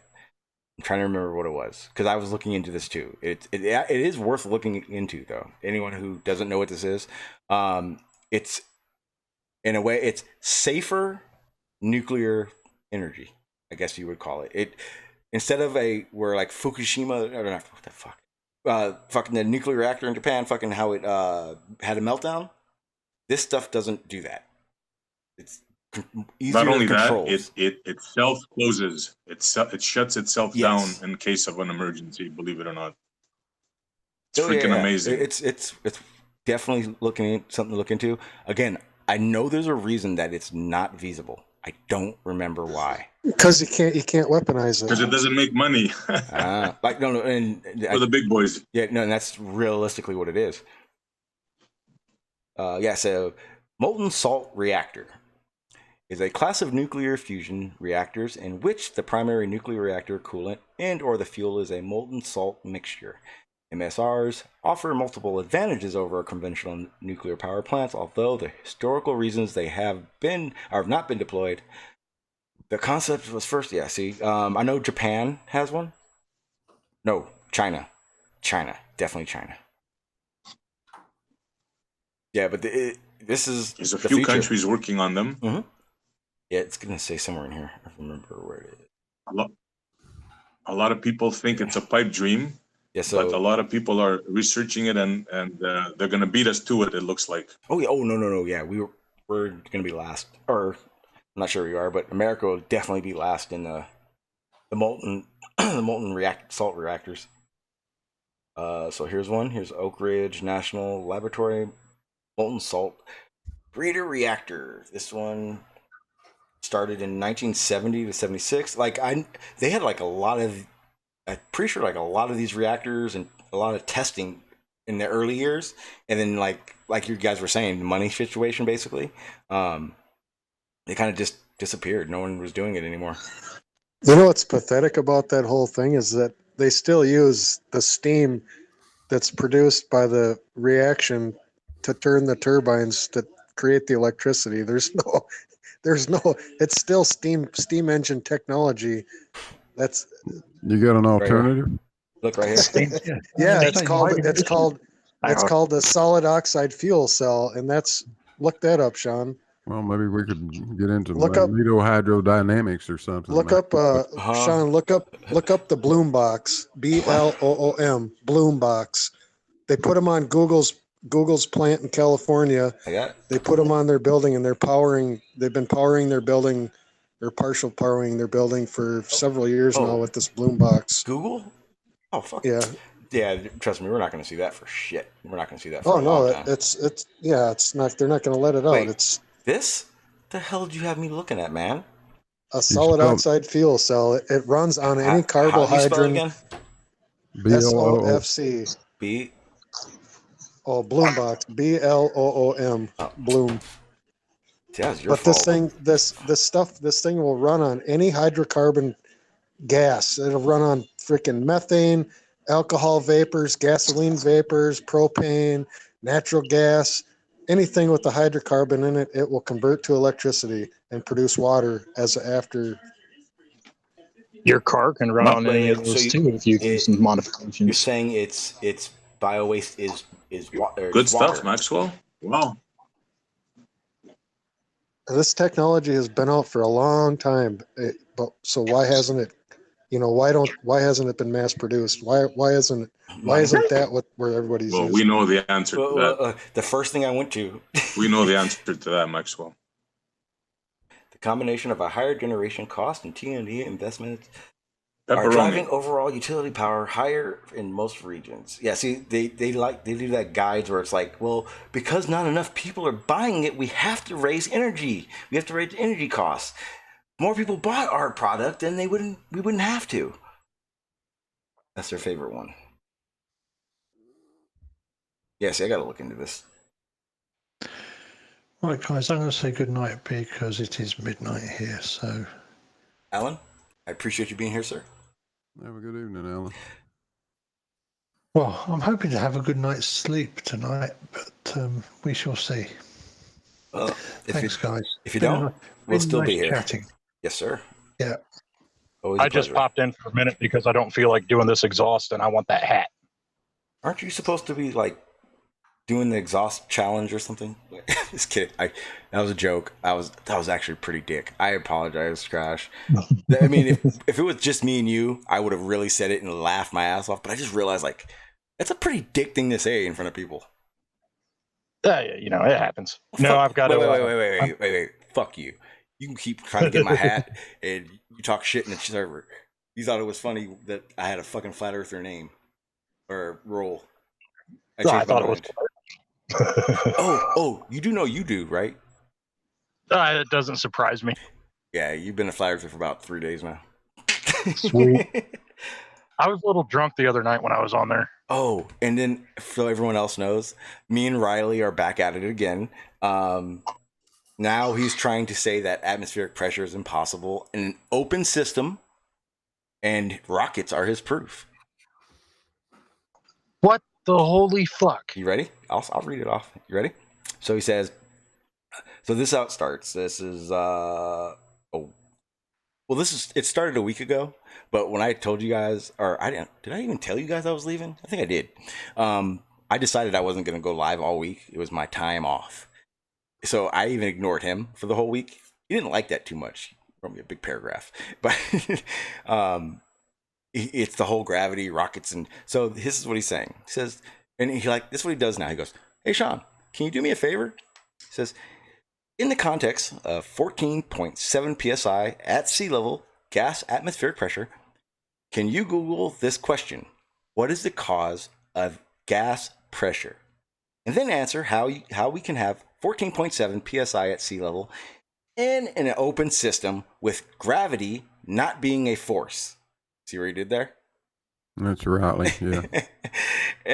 And he says, even if you can think of it as one, this should help you see why gravity isn't possible in the real world. So I said, gravity is a force. In this application that you're explaining. I said, go get a plastic container, pour water into it. And then I said, Riley, what are you now doing? I said, well, you probably won't answer it, so I'll answer it for you. You are containing liquids. And he says, container. I said, no. You're using a container to contain something. So then I had to explain to him that container and contain doesn't always mean the same thing. It's that whole semantic thing. They really can't figure that out. So then I said, wait a minute. I back up a little bit and I said, wait, I hate typing, so please come to my live stream so I don't have to fucking keep typing paragraphs. I hate typing, people. Fuck. So then he says, then I said to him, if you don't believe in atmospheric pressure, go to the sea level with a barometric measure blah blah blah. A barometric. There you are. Barometer. God damn. Hang on. Let me fix this. Barometer. So fix this problem right now. It's not a barometer, it's a official meter. There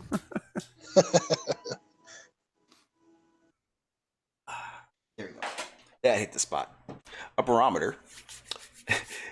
Go to the sea level, and you will register about 14.7.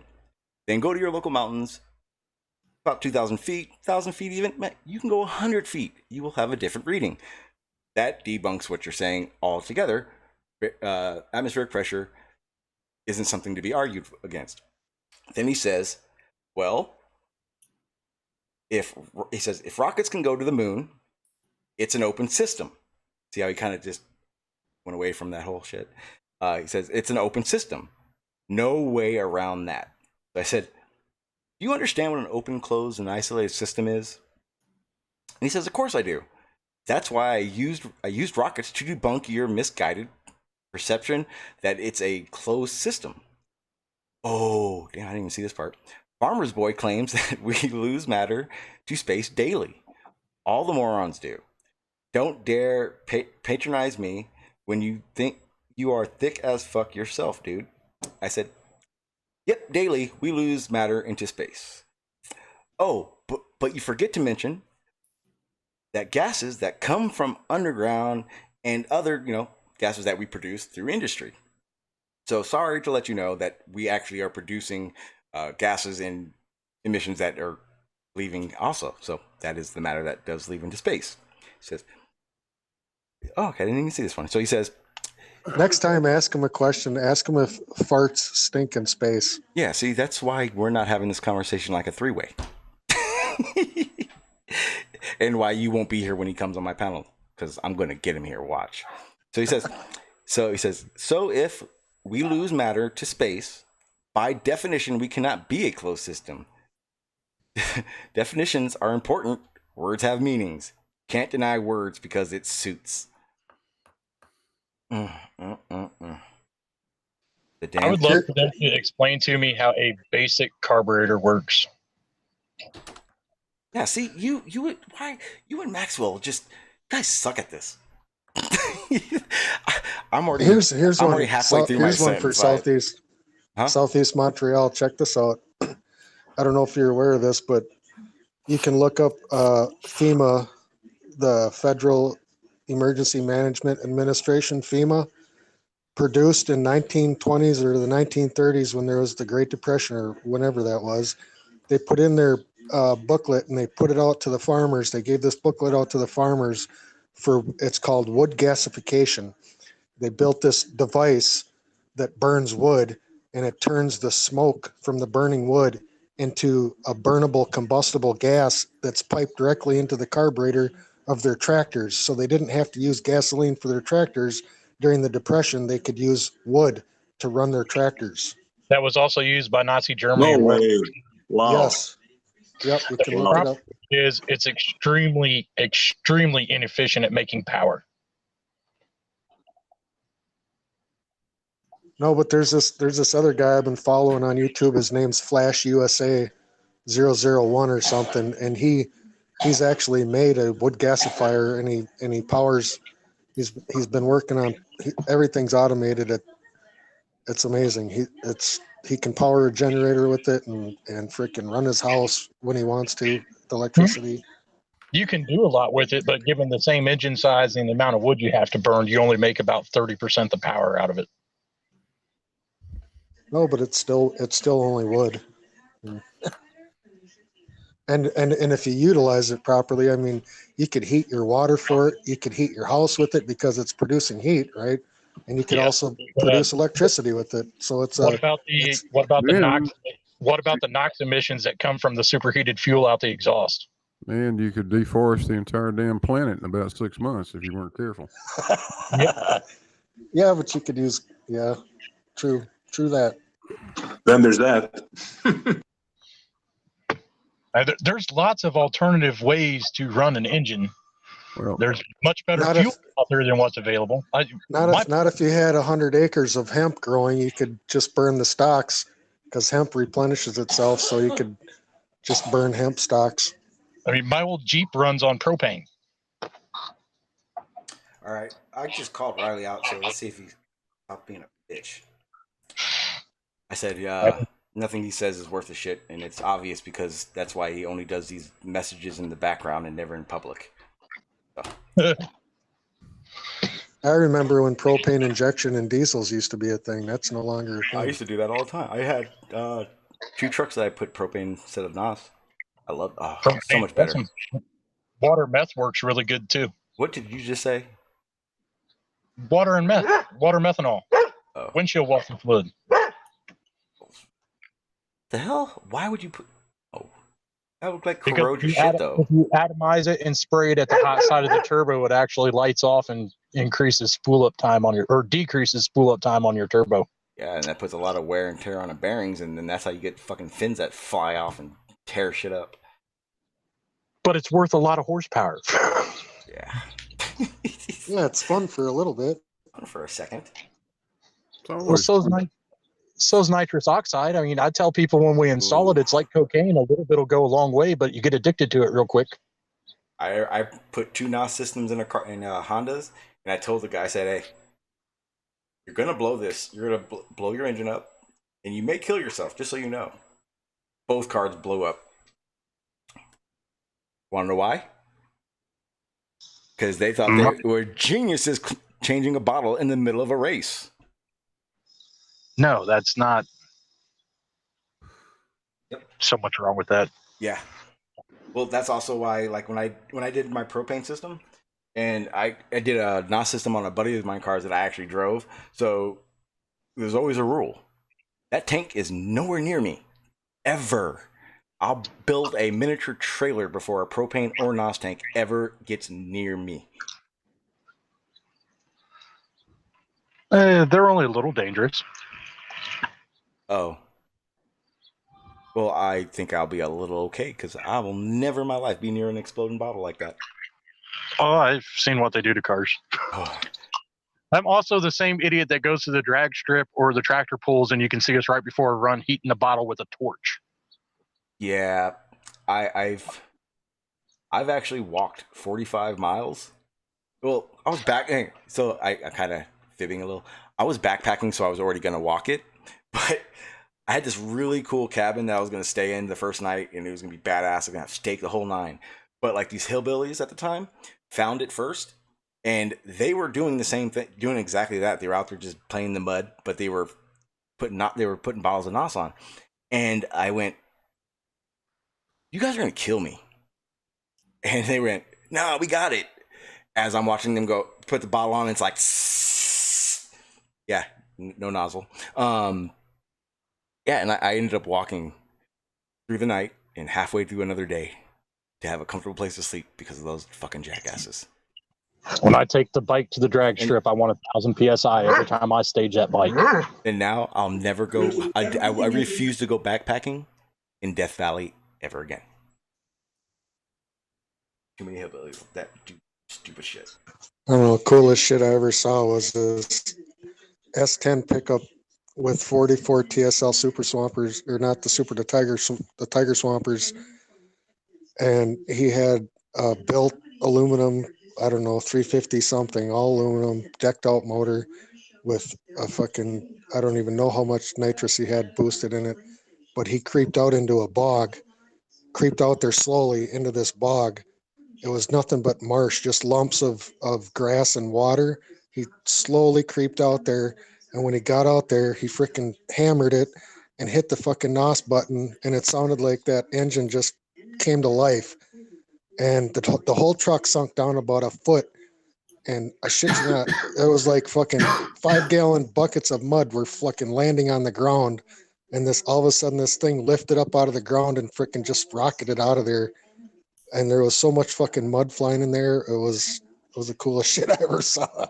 I've seen dragsters fucking completely shred their tires, putting too much boost, not having enough traction on it.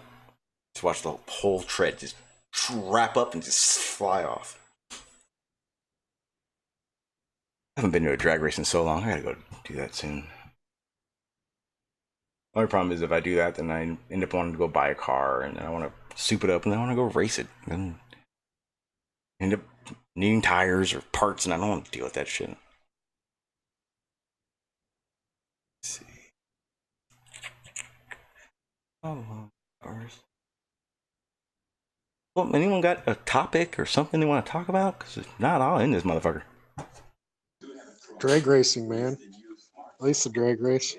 I fucking did that for many, many years. Oh no, I don't. Fuck that. That explains a lot too. I'm learning a lot about you people today.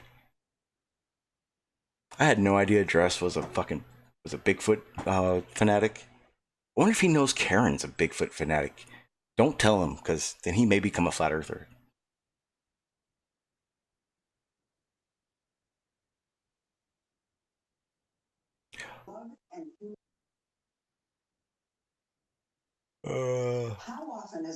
Alright, people, I'm going to put the link in the chat one last time.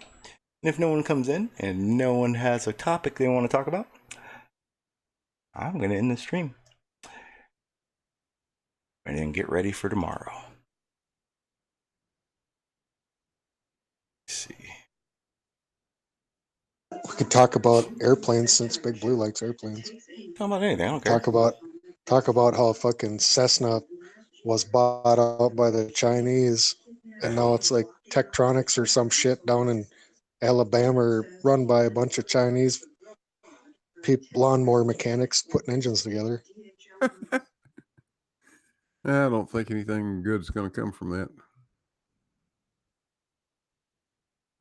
Do they have Yeah, I a couldn't Honda believe it when I airplane heard engine? that. There have been some automotive engines adapted for aircraft use. Yes, I don't know specifically about Honda. I'm surprised they current, don't. but It's too big. Generally, it's going to be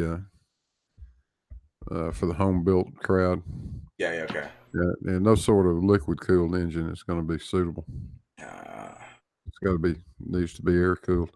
Just can't afford the weight of a water jacket. Yeah, the sloshing and all that. All that stuff. Because we're talking like small engines. We're talking generators. I don't care. Honda, I think, is by far they got it covered. Or Honda and Isuzu, their diesel generators, I think, are better than Honda's, but it's also a diesel. So, but I used to have one of those. I used to have a 60. I think it was like a 67 Isuzu engine. Yeah, we had that. Fucking that lasted us. We ran that pretty much every day for 12 hours. It lasted 7 years. Good maintenance and everything, just constant running. The big issue you run into typically with and especially the home built crowd runs into trying to use automotive type engines in an aircraft application is the RPM range of the engine doesn't match up well at all with a propeller. Isn't it reversed? Like you want horsepower in a car or torque in a car? Like it's reversed though. Yeah, sort of. You can't. You typically won't spin a prop more than 25 or 2600 RPM, and most automotive type engines are going to not get the horsepower until you're at $5,000 or something. So there has to be a gearing arrangement, and there are some fairly complicated systems out there, belt-driven deals that give you the gear ratio that you need, the step-down ratio, to turn the prop at the right speed. That's just one of the problems with it. But those are like the centrifugal ones, or am I thinking too small still? The ones I've seen are just a tooth belt type deal. Hey, have you seen that turboprop bush plane? I don't know. I think it was I don't know if it's a PT7 or it's a red bush plane. They got a damn turboprop in it. Yeah. That is amazing. Those are sweet airplanes.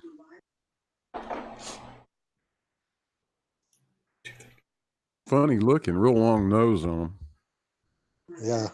But you got the jet sitting up there in the front.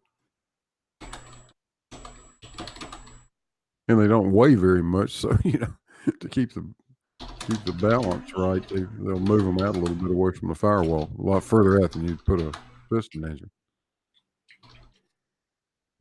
Yeah, it's like they can almost produce enough lift from the damn prop wash to take off. Oh yeah,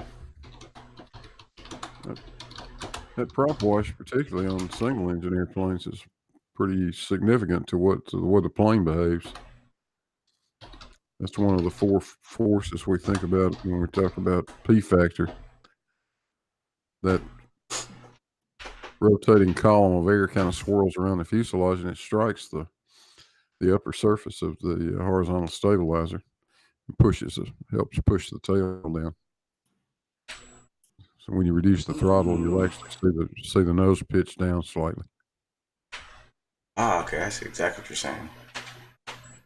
It has, yeah, okay. Damn, there's a lot of fucking flying, man. Want to know why? Because people aren't supposed to fly, Blue. We were supposed to fly. We'd have fucking wings. I used to love taking the students up and say, "Okay, here we go. Now the plane's flying level, right? Yep, got it. What do you think is going to happen when I pull the throttle back?" And every time when they haven't seen this before, they'll say, "Oh, we're going to slow down." Nope. You're not going to slow down. You're going to speed up. And they'll be like, what? Uh-huh. Okay, let's try it. And sure enough, you pull the throttle back, you lose that downward force, that downward pressure. Nose pitches down, you pick up speed, you start losing altitude, but you increase your speed actually increases. You reduce the power setting, but you increase the speed. It's exactly backwards to what people think. Yeah, when you're trying to just reason through it, think through it in your head. Yeah, because the friction basically, the drag. Yeah, it's crazy. Yep. Nah, you want? Matter of fact, you want to know how much I hate planes, Blue? I've been skydiving 7 times. I love skydiving. Skydiving's fun as shit because I get the hell out of that plane. Sounds weird, but it seems completely logical to me. No, I adhere to the theory that my personal number of takeoffs needs to equal my number of landings. Well, there's a difference. You know, you're in the mindset of flying the plane. I'm in the mindset of get the hell out of the plane, and we can't really switch jobs on that one and be happy. It doesn't work. Every time you jump out, you lose a landing, so and you're all out of balance now. Well, the way I see it is, if you ever have gone skydiving, it's probably because something bad happens. I have flown guys that wanted to jump out of the plane, and I don't have any problem with that. Go ahead, fool. It's so fun. I'll see you on the ground. And then my favorite part about skydiving, and it probably does sound kind of weird, but if something's gonna happen, it's gonna be very quick, very quick. Oh yeah, you betcha. And I'm not dumb. I'm not playing that game. Yeah, they do have a weight limit. I'm not playing that game of if I land like this or in there or nope. All you're gonna see is torpedo in my head straight down. That doesn't happen quick. And that's gonna be after the 2 reserve. That's 1 shoot doesn't work, then the reserve. And then, you know, if I can catch somebody, I'm using their shoot too, so see, I got a plan. I'm completely good on jumping out of a perfectly good flyable aircraft. Really? Are you? Because I'm perfectly fine getting the fuck out of a perfectly good flying aircraft. At any moment, I have a parachute. Like, I would love to skydive from 40,000 feet. That would be so badass. Have fun with that. Well, we will support you from the aircraft or on the ground. Nah.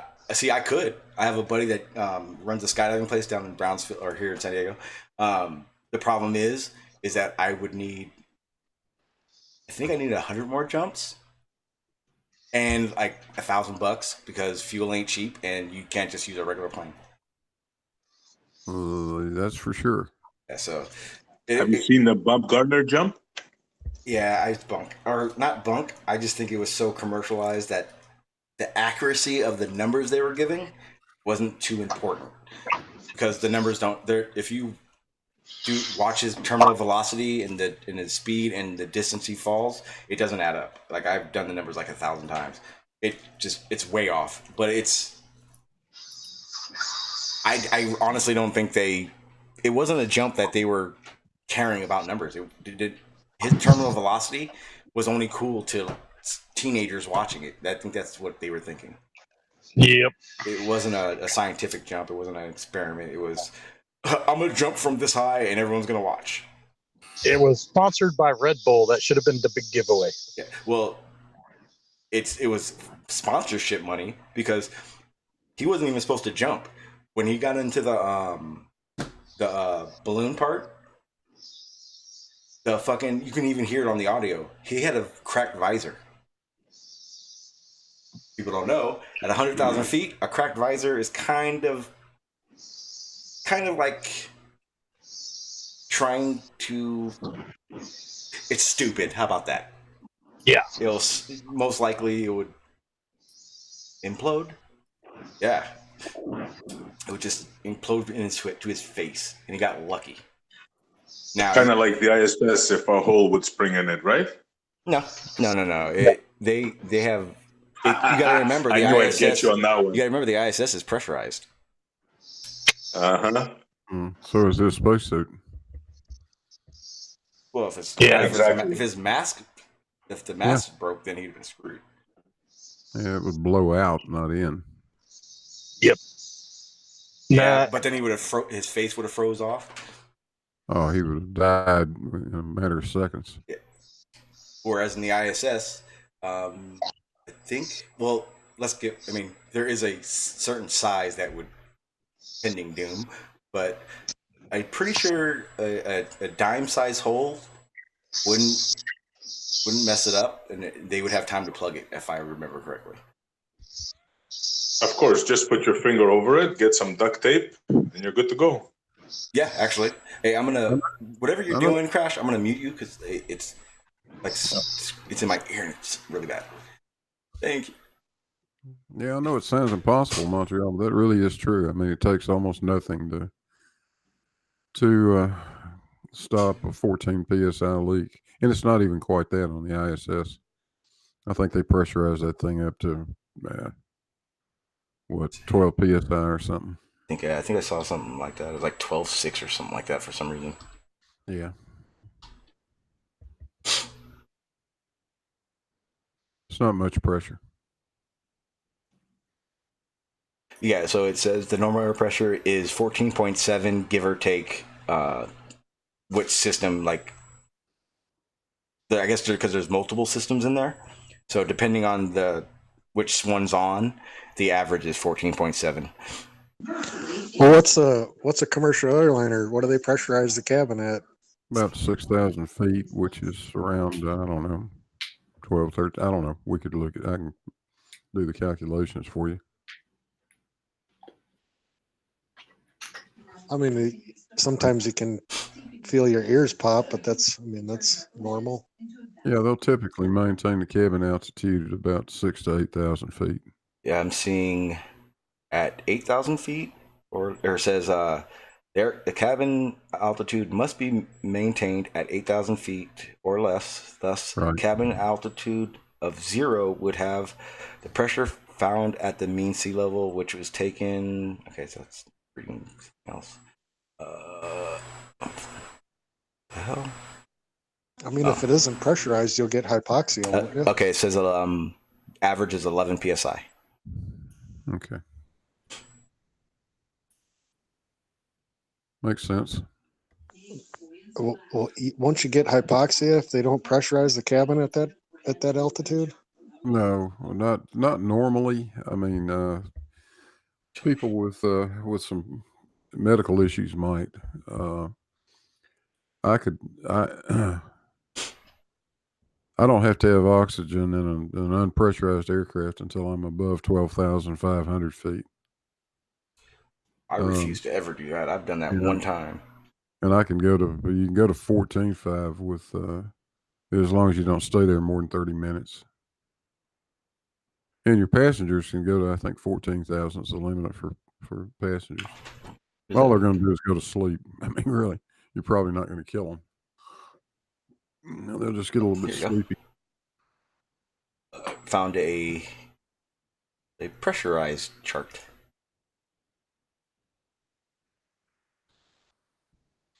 Yeah, it's not a big deal. Sure it is. As a passenger, it's a very big deal. No, actually, I always liked it when my passengers would just go to sleep and shut the fuck up. I can't sleep on planes. I hate it. I can't sleep at all. When I was a kid, I went to Puerto Rico. Didn't sleep 1 week. Went to Dallas and then Puerto Rico, and not one minute was slept.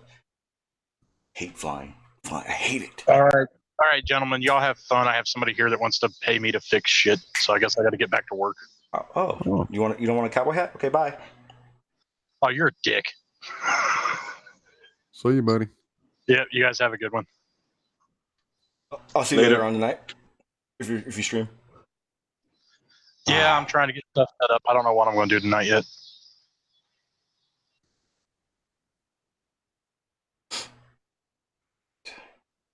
Yeah, I'm pretty much going to start wrapping it up. Fuck was that gonna Yeah, say? I'm going to take off. I'll talk to you later. All right. Thank you, Maxwell. Appreciate it, sir. I think someone wanted to come on and ask a question, which is kind of odd, but whatever. Yeah, we're gonna start wrapping it up. Mainly because I ain't gonna lie, it's been almost a week and a half since I've streamed, and we're at almost 3 hours and or 2 hours. I'm tired. I got to build back up to a long stream. Not easy. It was a good show. We talked about a lot of stuff. Well, so that's also the other thing. I like when it's like, I prefer this than a serious topic. Well, what's up, Carl? You said you had a question?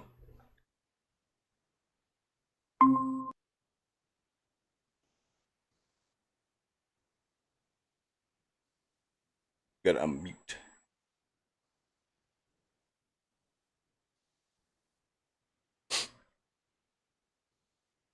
Nope. No question. Don't be scared. Blue don't bite. Hello. Hey, what's up, sir?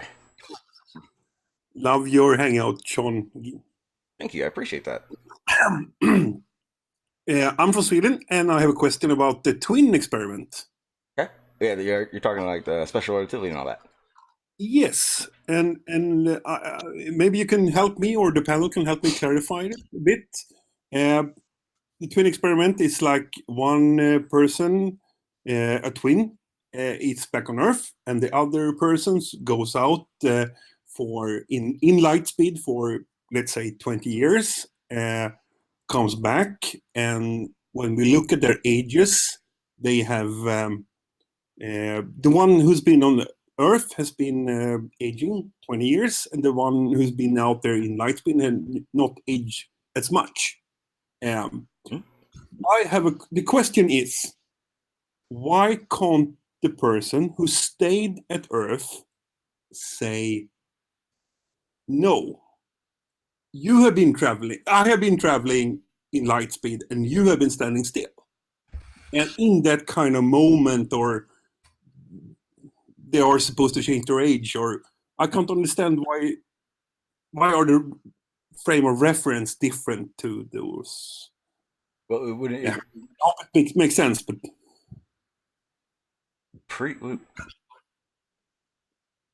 I think about that one. I'm pretty sure it's not the twins' observation. It would be a third party of the twins' observation. Am I wrong? Blue? You know? No, yeah, that's gotta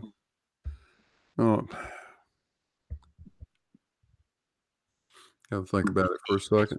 Yeah, as far as the two twins are concerned, and this is what Einstein said, if it's just you and the other guy, it's impossible to tell who's moving. There you go. Yeah. The two of you cannot tell. I can't tell if it's me standing still and you moving, or you. Yeah, that's kind of my point. And I'm moving, right. But once we go to that third frame of reference, and now that Sean is talking about, and look at it, then we can determine more about what's going on. But the real proof of the whole thing is how did time affect those two reference frames? Yeah.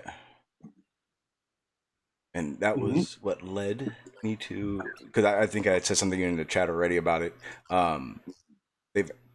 NASA's done it. they've shown the twin experiment. I'm sure you saw this, Blue, right? Yeah. Yeah. That when I found out about that, it was freaking epic. It really makes you realize time. Yeah, how it you works. Guys seriously don't believe this? You guys seriously believe this stuff? That's 100% true. They even released their medical records and everything. Well, we actually prove it pretty much on a continuous basis every day by the way the clocks behave on the. Yes, time dilation. What a load of crap! Just because a cesium-based clock is off by 0.00010, they came up with this pipe dream. Come on, guys. No, every cesium clock, you can't change that. That's the reason cesium is used. It runs at the speed it runs in the reference frame it's in. You can't do anything. Nothing changes it. And all of them are off. Every satellite you know, and they're all off by exactly the same amount. How do you explain that? I mean, or better yet, see, that's what they should. I wish. See, this was more. We were talking about this earlier in another hangout. But again, the biggest issue I see, and I wish more flat earthers, not you Montrealers, just flat earthers in general, would be more adamant about seeing the transparency of what really is going on. Because if we had an opportunity, like we could control a satellite, or they had actual illustrations of a satellite out of geosync, you know what I'm gonna say, geostationary or blah blah blah. What the timing effects, what GPS would be like without it. I mean, that's the best one right there. I mean, if you calculate where GPS, it all has to, like, those satellites have to be where they are for GPS to work. If they were here, it wouldn't be accurate. We know that. It's, again, like Blue was saying, every day there's something that's being done to provide more and more evidence. To me, this twin experiment that NASA did is an awesome one, because they didn't change. They're not completely different people. I think there was a genetic change in 7 genes. I don't know. I think it was genes. I'm pretty sure. I'm not sure. I don't remember. But it wasn't enough to change them completely, and the effects would get back to normal. But when that twin came back, he was not a twin with his brother, and that's just a fact. Medical records show it all. Did it ever occur to you it could be from the radiation in outer space? No, because and not time dilation. Yeah, because remember, did that ever occur to you guys? Well, remember, radiation would probably speed the aging process, whereas in the twin experiment, I guess it would be the opposite. The twin that's out in space is not aging as fast. Am I wrong in that? Yeah. No, I'm correcting that. What I'm trying to say is, why can't the twin who technically stayed at Earth say, no, I have been traveling in light speed in the opposite direction, and you have been standing still here? Well, in kind of that, or Blue. It would be kind of like flat Earth saying it's flat cuts. Better way to explain it. If you're, so say me and you are doing this experiment and you're staying on Earth. If we are looking at each other, we would argue to the end of our time about who is actually moving. Yes. It would take Blue to show up and tell us which one of us is the one that's actually doing the light speed, to actually be able to come to that conclusion. Otherwise, there wouldn't be a conclusion. We'd be halfway through a math problem that would never be solved. It's like if you got in a car right now and fell asleep, but you close your eyes, but you're not asleep, you won't know where you are, which way you're going. You just know you're moving. And that would be the gist of it, basically. We both would see a movement, so we both would, in our brain, feel as if we're moving together. Now, if we turned around, then it'd be different, because then we turn around and see a difference, and we would know we would know who was moving, because you're not going to be where you were, and I'm not going to be where I was. But staring at each other, you don't know, you don't see it. So it means that you need a third party to share one of their reference. Yes, it is a third party experiment. Or 2 clocks. Yeah, a reference. Because if that were the case, we could hold that clock, and one clock is going to go faster than the other. One's going to slow down, and that would be due to the gravitation of Earth. We would always consider that, or always assume we were on Earth doing this experiment, right? No. Well, when would we ever not have done it from Earth? For instance, GPS satellites are a certain distance from the center of the Earth. Yes. Yep. So I guess in that sense, no matter what your time, even if you stayed on Earth, your age and your time would. Yes, just like they did with NASA. Once I theoretically came back, they would have to run tests to see if there's any aging difference or anything changed between the two of us as twins. It's all a story, Sean. How is it a story, though? What part is a story? The time aging part. How? How can you prove that? You actually believe that one aged faster than the other? Come on. Absolutely. Okay. Well, I mean, why not? I mean, what is impossible about it? What proof is there? What proof is there? Them. There's no proof. It's just a story. No. They observed something. One was in the ISS for, I think 9 months. I think so. I don't think it was that long. But when he came back and they did the medical reports, they weren't genetically twins like that. I mean, everything matched, a lot of matched, but there were things that were off that made them not twins for a short period of time. Now, I mean, have they excluded every other factor? Could it have been radiation? Could it have been gamma rays? Could it have been whatever, ultra? I don't. Why is it time? I don't think they're that far out that there would be even getting a worry about a dose to even worry about. I don't know. I actually don't know the answer to that one, but I would say you're gonna have. I mean, again, you're gonna have different effects due to radiation or any of that stuff. It's not going to be just a regular aging process or a little change here or there. It's going to do damage, if anything, among whatever There's damage no proof they whatsoever. There's no proof whatsoever of this. It's just a story that NASA put out there. The twin study. They got 2 guys that are obviously twins. And it's just a story as far as I'm concerned. I don't see any proof here anywhere. Well, everything's just a story in that case. I mean, a stationary Earth is a story.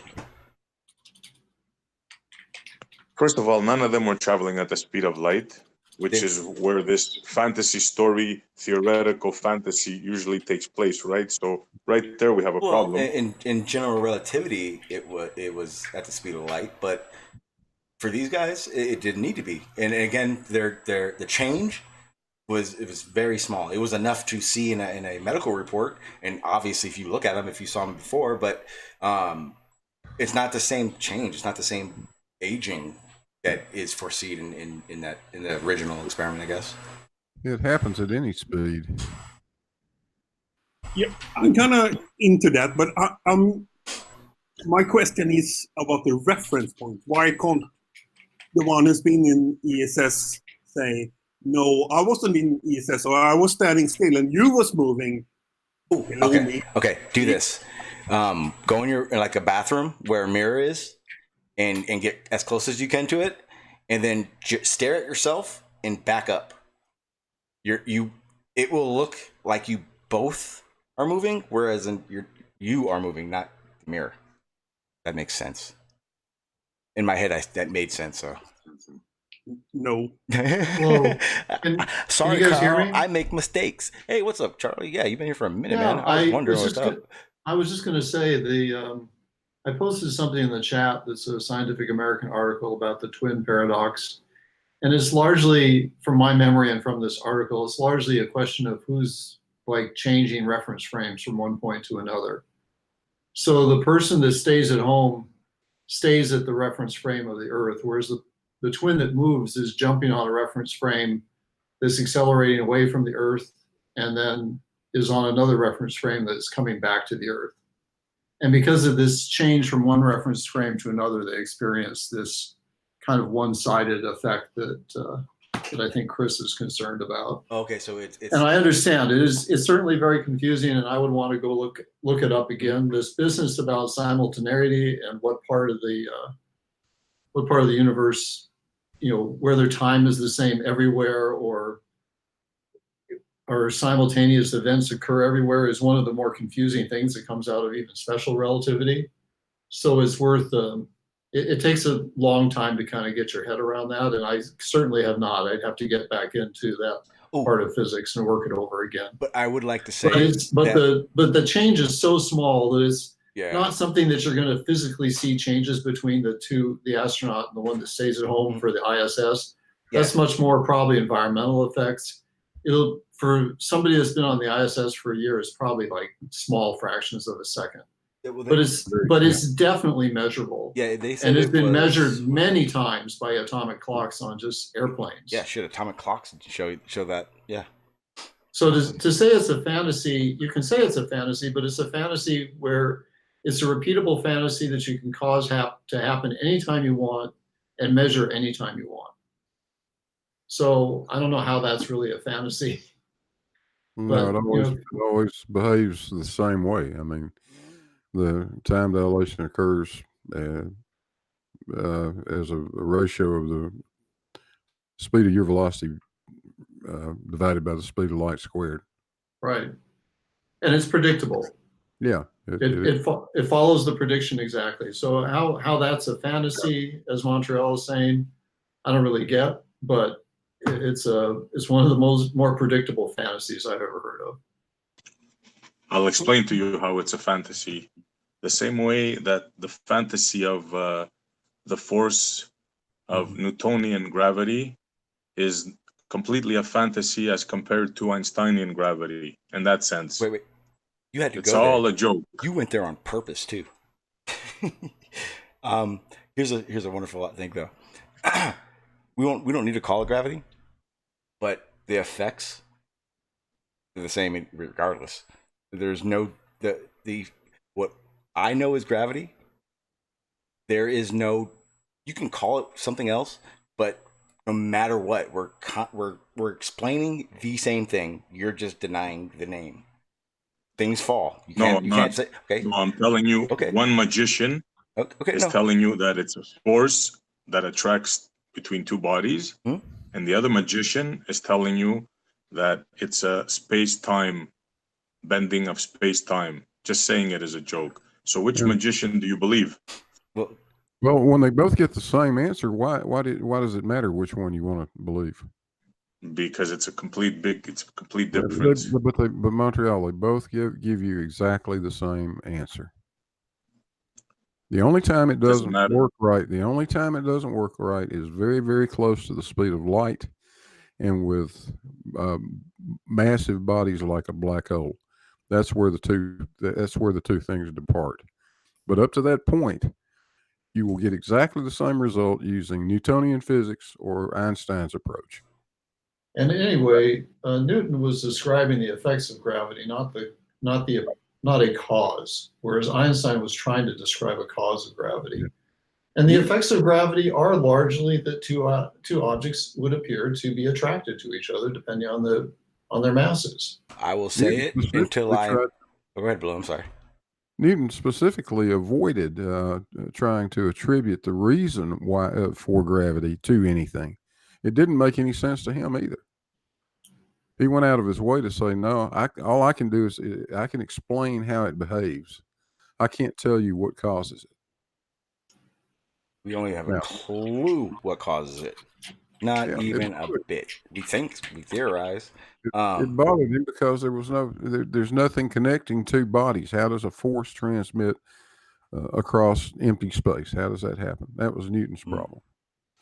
Exactly. That's why he said he didn't want his name to be attributed to such a crazy idea. And then don't misquote him. Just a minute. Misquote him.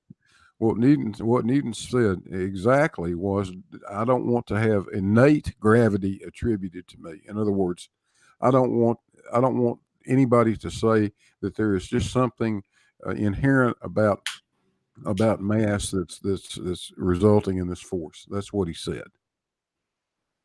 He didn't say his observations were wrong. He didn't say he had any qualms about how things appear to attract things. He didn't say any of that. He just said he didn't want anybody attributing innate gravity to him.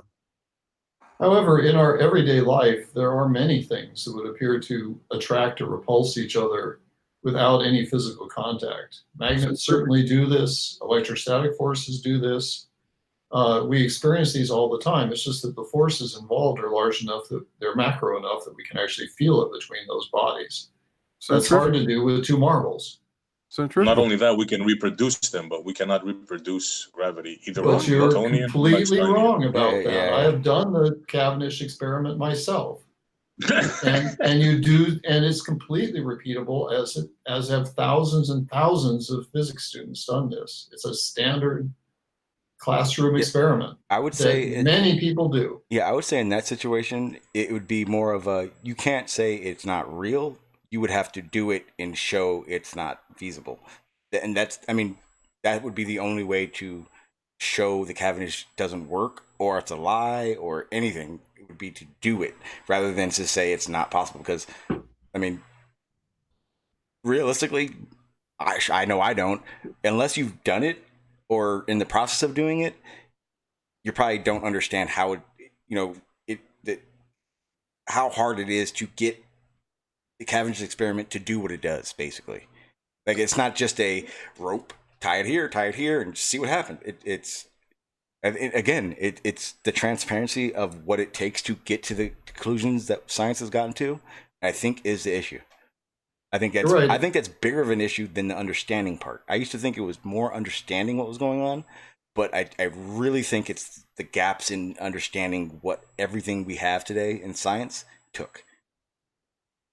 And you're right, Sean. It is a very difficult experiment to do. It requires a lot of care, but it is completely possible to do.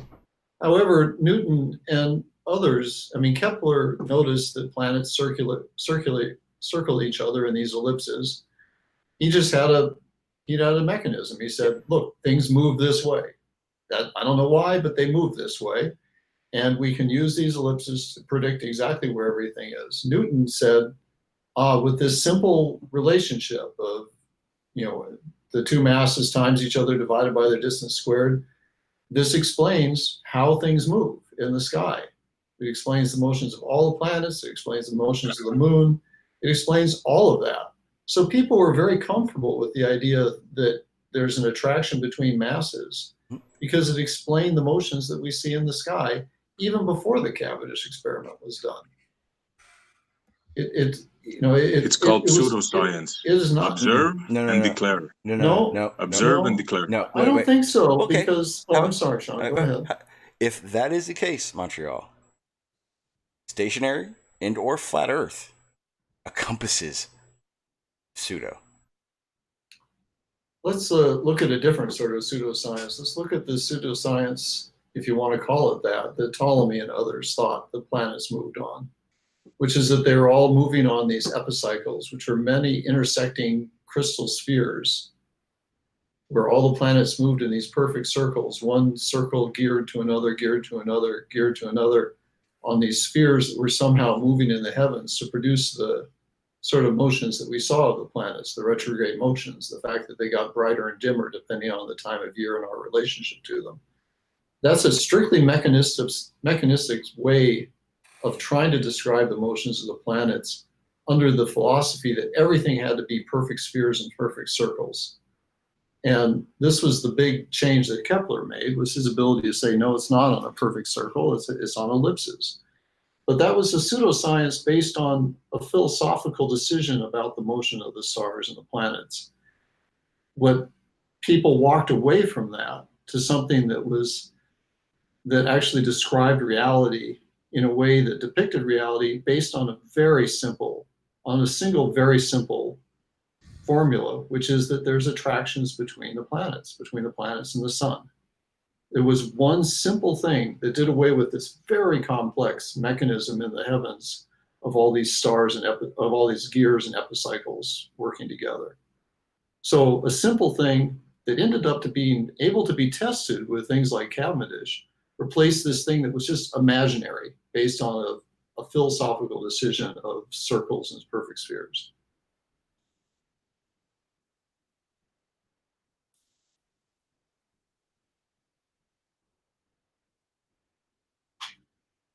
Yeah.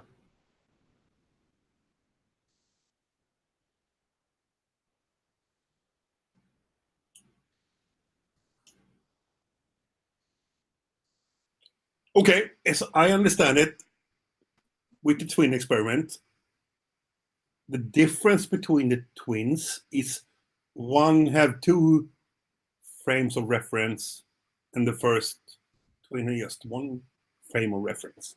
That's my understanding of it, yes. Thank you. One twin traveling at the speed of light It's not because it's necessarily, further away from gravity, no, if I First- understand it correctly, it doesn't have to be at the speed of light. for It the age happens to at, show a lot. it is what I happens mean. it happens at any speed. With respect to, if there's a speed difference between the 2 of them, it happens, regardless of what that speed is. Okay, so one travels away from a gravitational field, No, therefore no, time travels. no, it's not a matter of traveling away from a gravitational field. It's a matter of moving away from each other. Are you sure about this, Charlie? Yes, I'm not an expert on this, but I'm pretty sure you're wrong about that. no. No, Charlie's right about that. Now, it is true that there is a gravitational time dilation that has to do with how close you are to a large mass. However, in this case, that's not what this twin paradox is discussing. I'll look into this further. But I'm pretty sure it has to do with time travel, with speed of light, and gravitational field. I'm pretty sure, almost 100% sure, those 2 things factor in this equation. Well, Please go ahead, Blue. I'm sorry.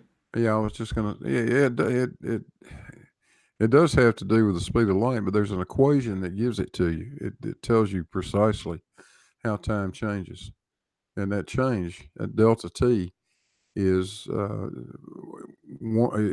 actually the square root of 1 minus the square root of the speed divided by the squared divided by the speed of light squared. It's a simple equation. Right. And it can actually be worked out with just essentially geometry. Yeah. Just knowing Pythagorean theorem, you can actually work out this. That's all it takes. It doesn't really even take any calculus or anything else. The derivation of special relativity is very simple and not hard to follow at all. That's true. Now, if you want to talk about gravitational time dilation, I would have to go and kind of review a lot of that, because I have an idea of how it works, but exactly what the formulas for it is much more complex, I believe. My standpoint is more, I didn't understand really that one of the twins had experienced 2 frame of reference, because it's not, there is not an absolute frame of reference. Right. Reference. Of course, yes, of course. Is that right there, Montreal?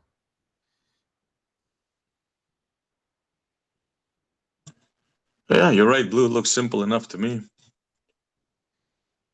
There's really nothing to it. You guys kill me. Well, I wanted to say something a little earlier too. Keep in mind that there was a time when algebra seemed like witchcraft to people. There was just a couple of really smart kids that understood it, right? And nowadays, most kids in the 6th grade have no problem with algebra. And then things moved forward with Sir Isaac, as a matter of fact, into calculus. And again, just a couple of smart kids understood it to begin with. But now an awful lot of people understand it. And these things progress through time. And that's sort of the point we're at right now, with people looking at what happened at the point of the Big Bang. Okay, we've got Einstein's equations that tell us something happened. We've got reason to believe all of these things, but a full understanding of it is something we don't have right now, any more than Joe Blow understood algebra in 500 BC. Okay, so try to keep that in mind. It may seem like smoke and mirrors and witchcraft to you, but there's some really smart kids that do get it. Right. And if you wind the clock back far enough to the moment of the Big Bang, you run into a kind of a divide by zero moment. Yeah. Where things don't work anymore. And when you get to some place like that where things don't work anymore, then you know you need to refine your theory. It doesn't mean you throw out what you have. It means that there's a deeper understanding that's to be had. Yeah, there's a chapter missing someplace. And it's actually wonderful because it means there's more to learn. The idea that you don't know something is much more interesting. There's more than a chapter missing, but you guys are on the right track. But there's a lot fewer. 94% of everything missing. You guys are aware of that, right? There's a lot fewer chapters missing now than there were 200 years ago. Well, here's the deal, Montreal. Until a few years ago, nobody knew there was anything missing. Think about that. Right. It's the astronomers and physicists that are finding this that are telling you that there's something missing. They're not even trying to hide it. No, you guys don't get it. They still don't know that.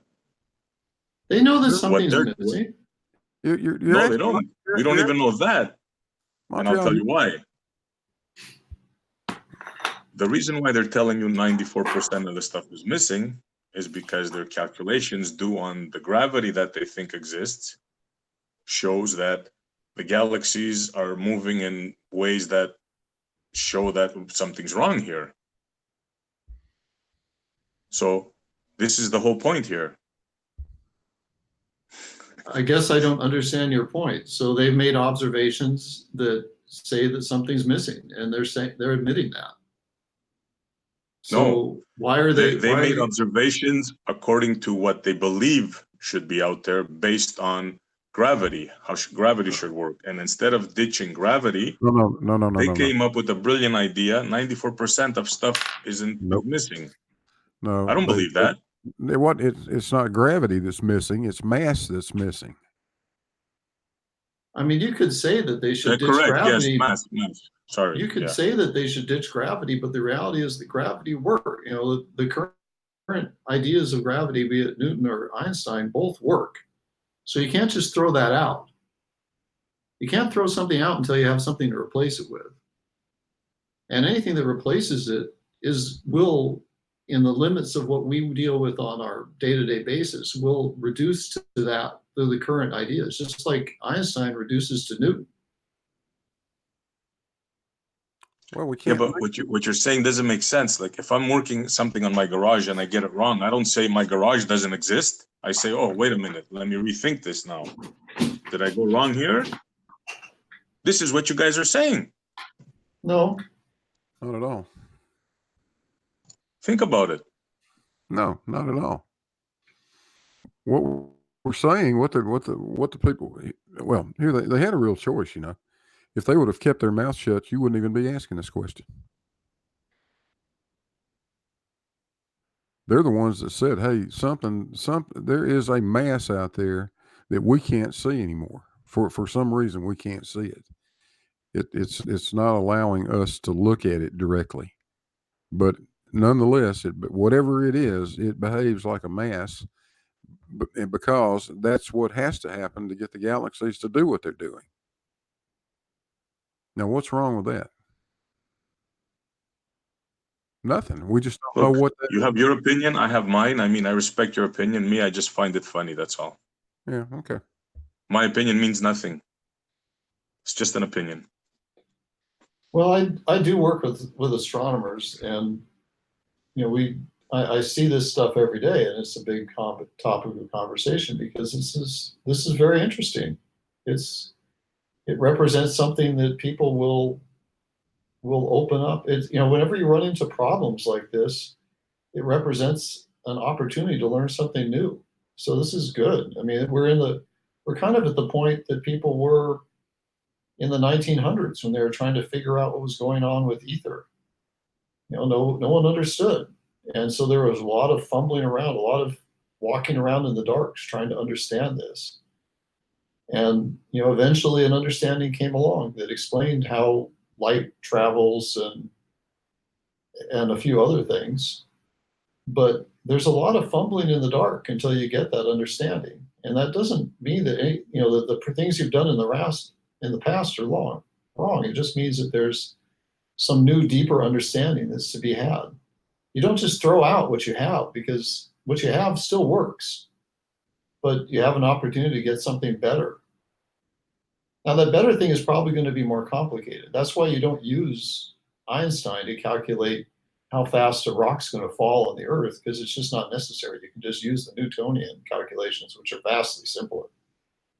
Just like you don't use statistical mechanics to calculate the pressure in a gas in an air cylinder when you compress the size of it down by a factor of 2. You can just use PV equals nRT.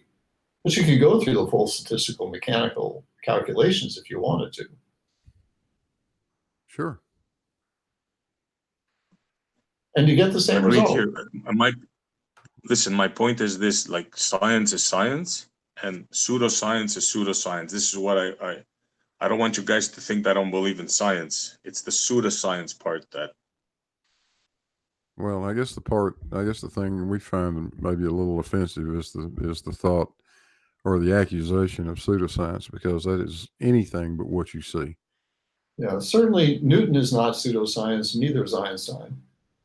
They both make repeatable, testable predictions. I mean, Einstein, astrophysics, I'm talking about. As far as Newton and Einstein, they contradict each other. No, they don't. They don't. That's the problem. You guys seriously do. No, they do not. They seriously do not. And that's where you guys keep screwing this up. They do not contradict each other. They predict exactly the same thing. It's only at very high velocities or near very large masses that the answers differ. You go to the weak field limits of Einstein's field equations, and you will get precisely the same number that you get from Newton. G is even used in Einstein's field equations.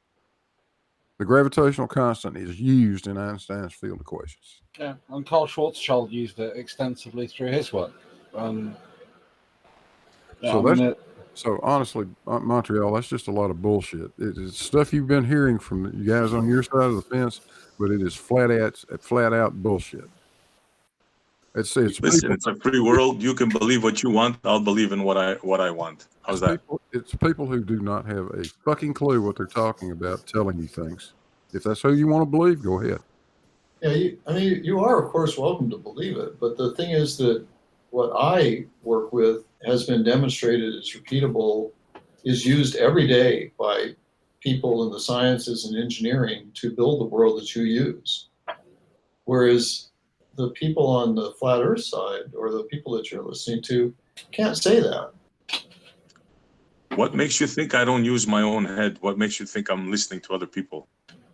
I mean, you clearly, I'm sure you use your own head, but I don't think that you're calculating things based on the sort of physics or engineering that I am, that requires the use of at least Newtonian theories, if not Einsteinian theories and calculations. Newtonian I don't think you use in your calculation. I mean, I'm an engineer and design large telescopes, and I use a lot of what Newton does all the time. I mean, I certainly use calculus all the time, if not the values of gravitational constants and the value of gravity. Did Newton invent calculus? Yeah, absolutely. Yes. Yeah. Yes. With you, yes. That's pretty embarrassing that you didn't know that. I mean, Newton and Leibniz both essentially invented calculus at the same time. Yeah, that's right. Okay, fine. Because the algebraic maths he had couldn't actually describe what he was trying to do. Right. Exactly. As a matter of fact, Newton also contributed enormously to our understanding of optics. Mm-hmm. If it weren't for Newton, Yeah, but how do you reconcile? How do you reconcile the two? Like, how could you guys not see? You're talking now the fine details, fine, but how could you guys not see a difference between two objects attracting themselves to a force that is bending space and time? How could you wrap your brain around Because the space mass, and time bending? Like, because the mass you're telling is me I don't energy. understand. Make me understand this. Yeah, Okay. because the mass is energy and the energy is mass. They're interchangeable. Exactly And it's right. when you it's when you start saying that, and that was my big epiphany moment, Montreal. Because I did ask some of the questions you did. Because I am quite a skeptical person. But yeah, it's getting that understanding that and when you look at Einstein's equations, energy and mass are interchangeable in his equations because they are the same thing. That's where that's why we're getting the force. That's why it's bending space-time, because mass and energy are the same thing. And how about if I tell you I don't believe in time, so I don't believe in this theory? What are you going to tell me? That's up to you. Well, that's interesting, but I mean, even Aristotle believed in time. So you're making a make-believe thing, which is time, bending space. Like, how could you guys believe this stuff? Well, because space-time and local time are not the same thing. That's what, for one point. Yeah. So what we've done is we've come up with a scale. That's how we measure time. We invented a scale, so we could actually chop it up into bits and work with it. Because that's kind of how humans do things. But that doesn't mean that time itself doesn't exist. It doesn't mean that the passing of time does not happen. It doesn't mean that time dilation doesn't happen. And you know what's funny? You guys all think that I'm dumb, I'm a moron. I see the chat. But you are the guys that are believing something is bending space and time. Like, think about what you're saying. Yeah. Montreal, I don't think I've ever called you dumb. I've called a lot of people dumb, but I don't think I've ever called you dumb. Well, I think it's actually the other way around, Montreal. You seem to be calling us dumb. I never said that, Lou. I never said that. Well, you say I'm very respectful. You know that. I know. But you say look at the way you go. Look at what you guys believe is the same as saying you guys are real dummies for believing that space time can be bent. If it's coming out that way, I apologize, Blue. I don't mean it that way. To me, it just, there's no way I can't envision it. I can't see how anybody could see this. Yeah. To me, you know what this sounds like? It's like you tell Lithuania, I'm not picking on Lithuania, pick any other small country and say, okay, Lithuania, go attack Russia.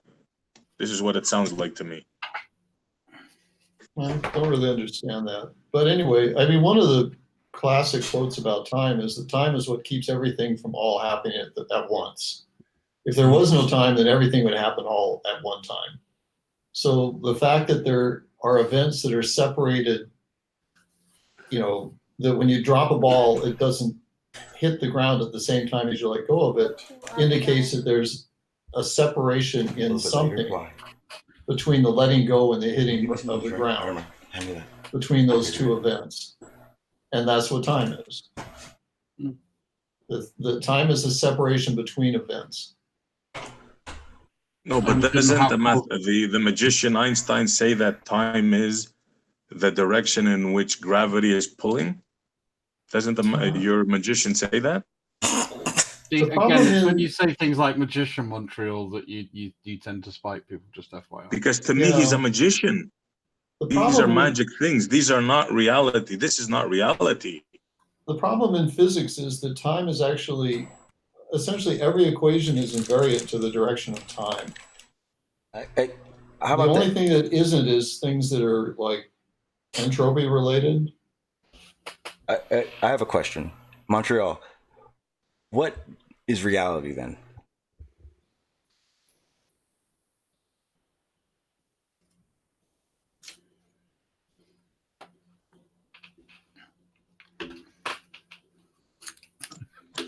I was going to say that's been a sticky question for about God knows how long. Well, least the last because 4,000 years.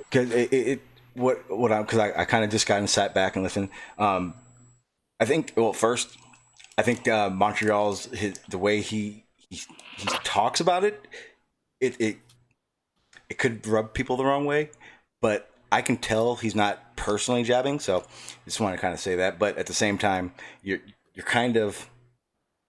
egging magician, and in what I've noticed, and I would like even better would be if what we're explaining is doesn't work in your reality, then what is reality in the construct of what we're talking about? What is happening?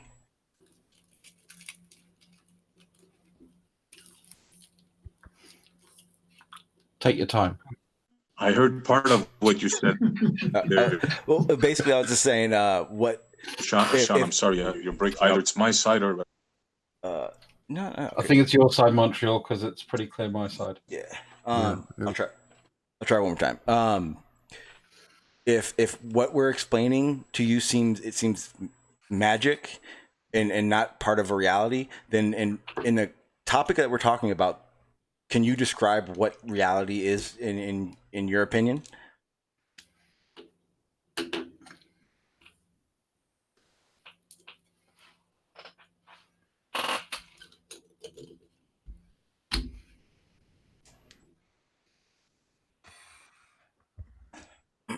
I think he's not hearing you, Sean. All right, let me. How about me? I mean, I'm going to get going, but time is a very interesting question, if you get into Einstein very far, because it's hard to say. You know, we like to think that time is the same everywhere, and that's not the way it is in Einstein. There's this things like the twin paradox and other things where you can't really say that. It's not a uniform tick of time where it's 1900 here and it's 1900 everywhere else in the universe at the same time. It doesn't really work that way. It's kind of a confused mess, and it takes a while to work that out in your head. And I need to work it out some more. I think when the term time is said, instantly your brain wants to look at your wrist, and it really can be used, but it makes it a lot more difficult to explain what it actually is what's actually being described, rather than assuming time is time wherever you're at. Because well, we have a very interesting view of time now, modern people do, and to us a second is the duration of a second is a very well defined thing, or the duration of a day, let's say, is a very well defined thing, and it's based on 24 hours. But you could go back 500 years and the duration of the day would be the time between sunrise and sunset. Mm-hmm. And if you're in the Northern Hemisphere, your day would be a lot longer. Yeah, I just got back from Texas and it got dark at 9 o'clock there. Yeah. So, I mean, for people that don't have clocks with their very uniform way of keeping track of time, and they go by the sun, time is a much more fluid thing to them. Yeah. So our perception of time is very different than it was for people even a few hundred years ago. Well, it really wasn't even important until we started trying to navigate. True, but to an earlier conversation, it's not just people that are aware of time. I mean, I was visiting my brother, and his dog is thoroughly aware of exactly when it's time to eat. Yeah. And he doesn't know anything about clocks or anything else, but he's like, at 5 o'clock in the morning, man, it is time to eat. Yeah. It's the same way with your circadian rhythm as well. We have a body clock. It's tuned to our environment. But again, in philosophy, you've got some interesting sort of, you have the A theory of time and the B theory of time. Yeah. And one I understand a little bit about, and the other one confuses the crap out of me. Right. and if you start getting into the whole question of simultaneity and and special relativity, that will confuse the hell out of you. Of course. It is quite interesting. But again, we observe things through causality, and we use time as a benchmark as you say, to measure the interval between events. Right.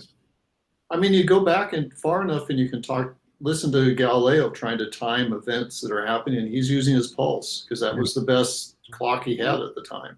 Yep. So it's a shame. It's a shame he didn't live about 1700 years earlier, and he would have had much more accurate water clocks. Well, well, he was quite aware that pendulums were very accurate, but people weren't making pendulum clocks yet. So there you go. You guys want to hear a funny story? Sure. Speaking of time, this is what got me into all of this stuff. For those who say I should read a book and this and that, I have this book in front of me here. It's called The Brief History of Time. It's a magic book. From the Big Bang, yes, to Black Holes by Stephen Hawking. I read this book in 1988. Just saying. Okay. I don't think anybody in here has ever called. I certainly have never called you dumb. I don't think anyone has. No, there's this guy on the chat that has a hard on for me. So well, keeps saying he doesn't read books and this. I just want to tell him I read a few books, my friend. Oh, okay. Yeah. Let the trolls be trolls. Yeah. That's what they're gonna do. The realization is I personally like Montreal because you're not the typical flat earther, but you have doubts, you have the questions. The magic part is a little much, but at the same time, I mean, you're not disrespectful, so you're good to go. I compliment Montreal on that. We can have a civil discussion, and that's quite refreshing. But the thing I've noticed in the past over the past few months is we have this constant argument going on between Einstein's theories and Newton, when it doesn't make any difference. Bringing Einstein into this over and over and over again is a bit of a straw man, frankly. I think we could all just say for the purposes of this discussion as to what shape the Earth is, we don't need Einstein. Newton is good enough. And if you don't like force, you can get rid of that in a split second, because Newton came up with another equation that said force is mass times acceleration. So set mass times acceleration equal to big G times M1, M2 over R squared, and you can get rid of it altogether. Now you've got an acceleration. If you like that better, if you like to think of it that way better, that's fine. It's not gravitational force, it's gravitational acceleration. Yeah, Does that make sense? If you're an engineer, you're going to use Newtonian physics most of the time. Weight calculations. Yeah, unless you're fiddling around with the clocks on the GPS satellites or stuff like that. But when you go to that level, then you change. You use the tool that fits the job. Sure. Yeah. But the question of the shape of the Earth doesn't really have anything to do with Newton or Einstein or anybody else. It's just a question of geometry.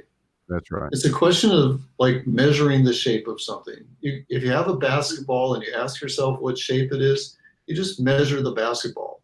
Well, now the Earth is a little bigger and you have to use surveying techniques to do it, but it's straightforward to do. You can get an auto level and measure the dip of the horizon with elevation. You can get a transit and measure spherical excess. You don't even need to look at the sky. You can measure just the ground beneath your feet, and it all comes out as something close to a sphere.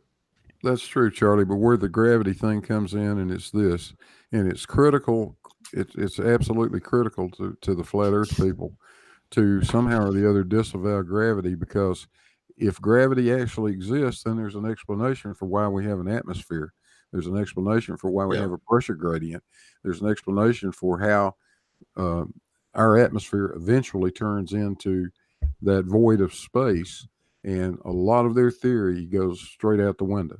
So I absolutely agree with you. But when it comes down to it, the shape of a geometric solid is strictly a question of measurement. Now, there's these confounding things about gravity, but they need to, I can tell you, Blue, you can go and look at the barometric formula, which will explain the Earth's atmosphere fading from atmospheric pressure down to essentially a vacuum. And you can either use the fact that there is gravity, or you can just use the fact that you can derive the same formula by just knowing that gases have weight. Now, the barometric formula is very easily derived. It's a first order differential equation. It's not hard to do. it's not even a differential equation. It's just a simple integral. Well, yeah, So- yeah, it ends up being that. Yeah. So it's very straightforward, and you can just you can take the G part of the thing out and just replace it with, the density or the weight of the gas, weight per Right. cubic whatever volume of gas, and you don't even have to use gravity to show that, because That's I think even flat earthers have to admit that. Well, I don't know, not all of them will, that gases have weight. Yeah. Before you run away, can I ask a quick question? Because I'm not sure if I know the answer and my maths isn't that brilliant. Would you say it was a claim that someone made that all equations are differential? And I don't think that's right, but I'm not sure. I've never heard that. I think, and who was it that tried to? Was it Pete? I don't know who it was, but it was Pete Shea tried to pull that one on me one night. That all equations are differential, and I think that's the night I lost my temper. Yeah. Or one I've certainly solved, linear systems of linear equations, and I wouldn't call any of them differential equations because there's I there's used to do no. MM1 queuing theory, and that's not a differential equation. But I then started to doubt myself. Okay, I'm gonna definitely say that's on the probably not correct pile. Yeah, I wouldn't say the Pythagorean formula is a differential equation. It's just a bunch of squares, sums of squares. So. Okay, today to test out my new slow motion camera I got, I'm going to be dropping a feather and a chunk of metal and see if they hit the ground at the same time under a vacuum. So the key to this experiment is dropping them at the same time. So what I'm going to do is I'm going to attach the feather to the top of the vacuum chamber with a magnet. So this experiment proves that gravity pulls on everything with the same acceleration. And the reason is because I would say more the force that gravity pulls down on you is proportional to the amount of mass in the object. So the more mass an object has, the harder gravity pulls on it. But the more mass it has, the harder it is to move. So what that amounts to is everything is pulled down at the same acceleration due to gravity. But what makes it a little bit messy is that in air, there's also air resistance when things fall, and so you can't really see how everything falls at the same rate. But if you remove that air, then you should be able to see that effect. Ready for you to Okay, first we'll do in-air I haven't had to test. do that in a long time. So this is dropping a feather in air. It doesn't happen often. But That's good. I try not to let it happen often because it's kind of me getting emotive, and that's actually not addressing the argument. I'm actually then falling into the trap of addressing the person, and that is totally the wrong thing to do. Well, it's And what I they try not want. to do it, so I am really shit at it. So Just but I remember, that's recognize- Okay, we're under full vacuum That's now, why, so let's I do know. our test Who under was it? Who was vacuum doing and see if it looks It was any somebody different. Irking you every day. Gleam did. Yes, yes, it was Gleam. Yeah, it was. Because he made up a conversation we never had. I would say I don't know because I'm pretty upset with him right now. I'd rather him be here talking, but what Gleam likes to do is he likes to say Okay, I want to everything do he it wanted to say in normal speed so you can in my appreciate how comments. fast the feather actually falls. So here's Every feather in a post he wanted vacuum, me to normal see, speed. he puts in 3, my 2, comments. 1. So I usually see the Glim novel. It looks like it almost gets pushed down. Thank It's you for weird that. to see it fall like that. Here's a Hey everyone, flat thanks for watching another that's episode. the worst part. If He's you not like even this fucking video flat but you earther. haven't yet subscribed, remember to hit that Well, no, he subscribe button claims so you to can be, be that's right why. on the ball so No, your no, next no, video I'm right telling when you it right comes now, out. he's a And flat if earther you want to apologist. see me put something that you want in the hydraulic press or in the vacuum chamber, let me know in the comments Yeah. section. I get a lot of They're good worse, ideas trust from me, you much worse guys, than a flat earther. and I'll see you next time. Okay, today to test Yeah, out my new I've slow motion come camera across I got, similar things I'm going to on be dropping a some of the feather stuff that I've done. and a chunk of What metal scares me is and see if they I hit the ground at the almost same was. time under a vacuum. I was like, come on, So the guys, key to this be nice. experiment is dropping them at Everyone the same be time. So what I'm going to do is I'm going No to name attach calling? the feather to the top of the vacuum Like, chamber fuck you guys. with a magnet. So this experiment proves that gravity pulls on everything with the same acceleration. Week or two. And the reason is because the force You that know, very gravity pulls respectful down on for you is proportional discussions like to we're sitting here having today. Yeah, Montreal and I don't agree with each other, but we can have a civil conversation.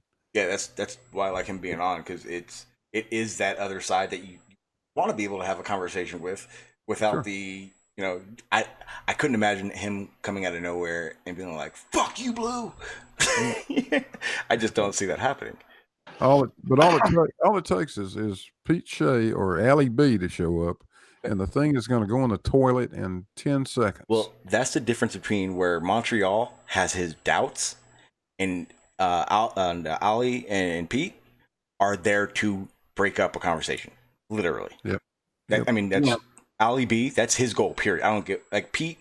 I think he kind of goes in and out depending on if he's interested in the conversation. But Ali B. He's been out just to ruin conversations lately. He knows he's doing it too. Seems that way, and that's a shame too. I mean, you know. Oh no, it's really bad because I've known Ali for a while, and Ali, I can tell you right now, I've had better conversations with Ali about just random stuff, just brainstorming stuff, than almost anyone on this panel. Like he changed, like all of a sudden it was weird. Like he always did his little troll thing once, Globers were being assholes, but I mean he's a smart dude. That's why it pisses me off because he's very smart. And he's playing the troll right now, and it's not him. I still have on my desktop because I'm still reading it. A white paper that he sent me, which was around satellite geodesy, and it's really, really interesting. And I've had and I don't. I think he's frustrated, and I think he wants everyone to recognise the fact that he's frustrated. I don't know why it's frustrated, but it feels like frustration. I think maybe a little spotlight. No, I know exactly what it is because it happened to me. You hit a brick wall. There comes a point where it's like, what next? What am I trying to figure out next? How many more avenues? Like, actually, it gets tiring. I'm telling you right now, it is hard to be a flat earther. It is not easy at all. And the whole fake flat earther thing, I guarantee there's not very many of them, because I'm telling you right now, no one becomes a flat earther to be called stupid. That's just the reality of it. Yeah. It's literally just not understanding. Granted, there are chemos and all these assholes that do run with it, but again, like I will always hold fast that there's a majority of people, globe or flat, listening, trying to figure things out. And that's the reality. And that's why I always say, don't take shit I say as gold. Sean, what's up, Montreal? Can you hear me? Did you guys know that? Where was it? Was it in the? Yep. Can you hear me? Oh, yeah. We got a lag. Okay. Yeah. I have a lag. I'm going to back out and I'll be right back. Am I coming in? I don't think he can hear me. It will take me 2 seconds, people. I'm almost 100% positive he can't hear me at all. So I'm going to go back to the Hangout and see if he'll hear me again. There it is.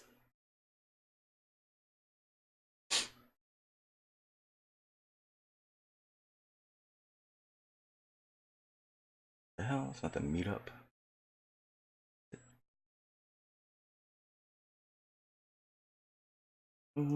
There we go.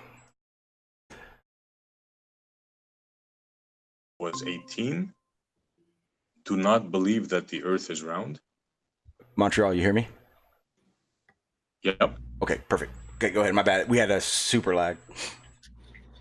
Oh, you guys didn't hear what I just said? No. It was between me and you, Montreal. So I backed out. You're good. You're good. I was going to say, basically, Sean, just to catch you up, there was a survey, Washington Post, 20% of children under the age of 18 think the Earth is flat, or not a globe. I'm not sure which way you put it. Sorry. Yeah, not a globe. Yeah, well, if your brain hasn't had enough time to have any kind of understanding, I could see that. I mean, I would even say to the point, I could almost understand at young ages, like first, second, third, maybe even not going past its our flat perception, and then building from that. I don't see what the harm in that would be. Not by a flat earther, because obviously it's you won't be getting the same educational level. But you see what I'm saying? What I'd want to see is basically the distribution curve by age. So what percentage of age X believes question Y proposition is true / versus false? But at the same time, isn't it almost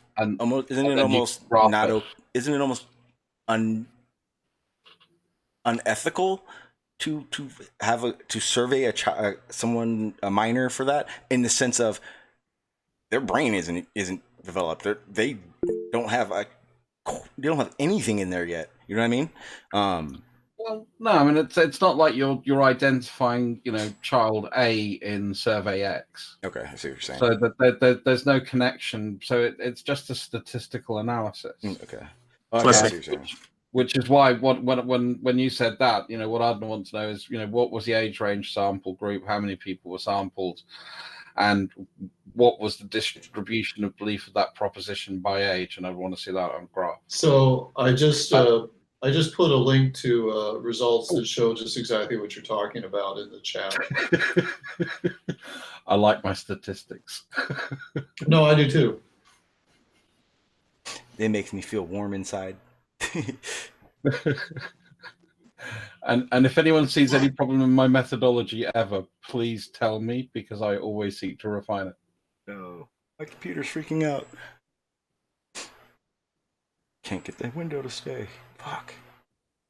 I hate this computer. I think some of it is that the questions that were asked were of the 4 questions that were asked, only one of them was I have always believed the world is round, whereas the other 3 or 4 questions were not sure, or I have doubts, or think it's flat. I mean, so there's like a lot. It's tilted towards you give anything except this one answer, and you come out as being someone who thinks the Earth could be flat. You know what I'm looking at right now? I'm looking at stats that depict exactly what I was just saying. As the brain develops, less and less, and you get more of an understanding, less and less are believing it's flat. Yeah. I mean, I hate to put it this way, but a lot of young people can be not very bright about some of this stuff.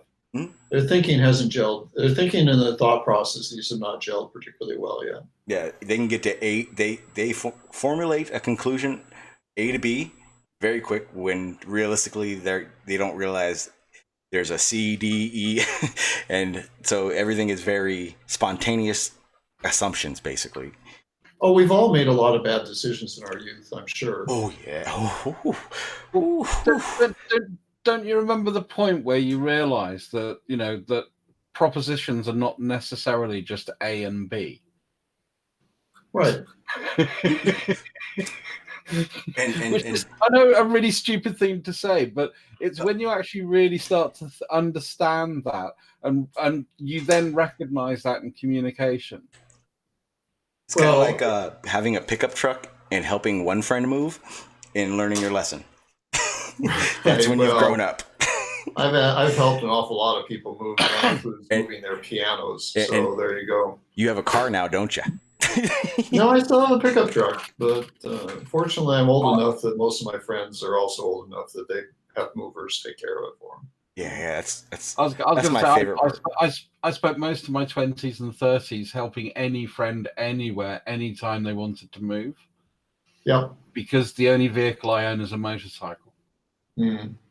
The only thing I know how to drive is a motorcycle. Wait. So, do you feel less safe in a car? Yeah. That's crazy. And how old are you now? I'm in my 50s.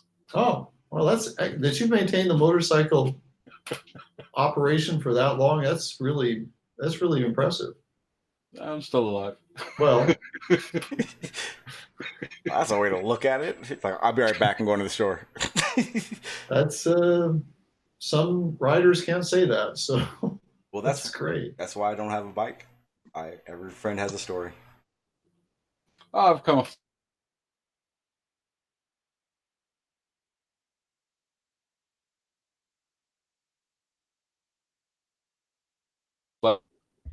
Well, you're probably not riding around in your shorts and a t-shirt. No, I've always worn a prep. I just have some fairly simple rules. One, assume everybody's going to try and kill you. 2, don't drink or take drugs if you're going to operate a vehicle. You're not supposed to laugh after you say that, you know. That's why I'm not riding now. Me either. So yeah, gentlemen, I got to run. I have to say good night to everybody. Thanks. It's been a pleasure. Yes. Thank you. Good night. Appreciate you being on, my friend. Take care, Montreal. See you, Montreal. Pleasure. Take care. Night. Yeah, gentlemen, I'm exhausted. Yeah, it's called where I am, so I should also actually get some sleep. Like I said, I just started again, so tomorrow will be maybe a little longer, and then the next day longer. And just so everyone knows, I am planning a 24-hour stream. I don't know how. I don't know. I don't fucking know.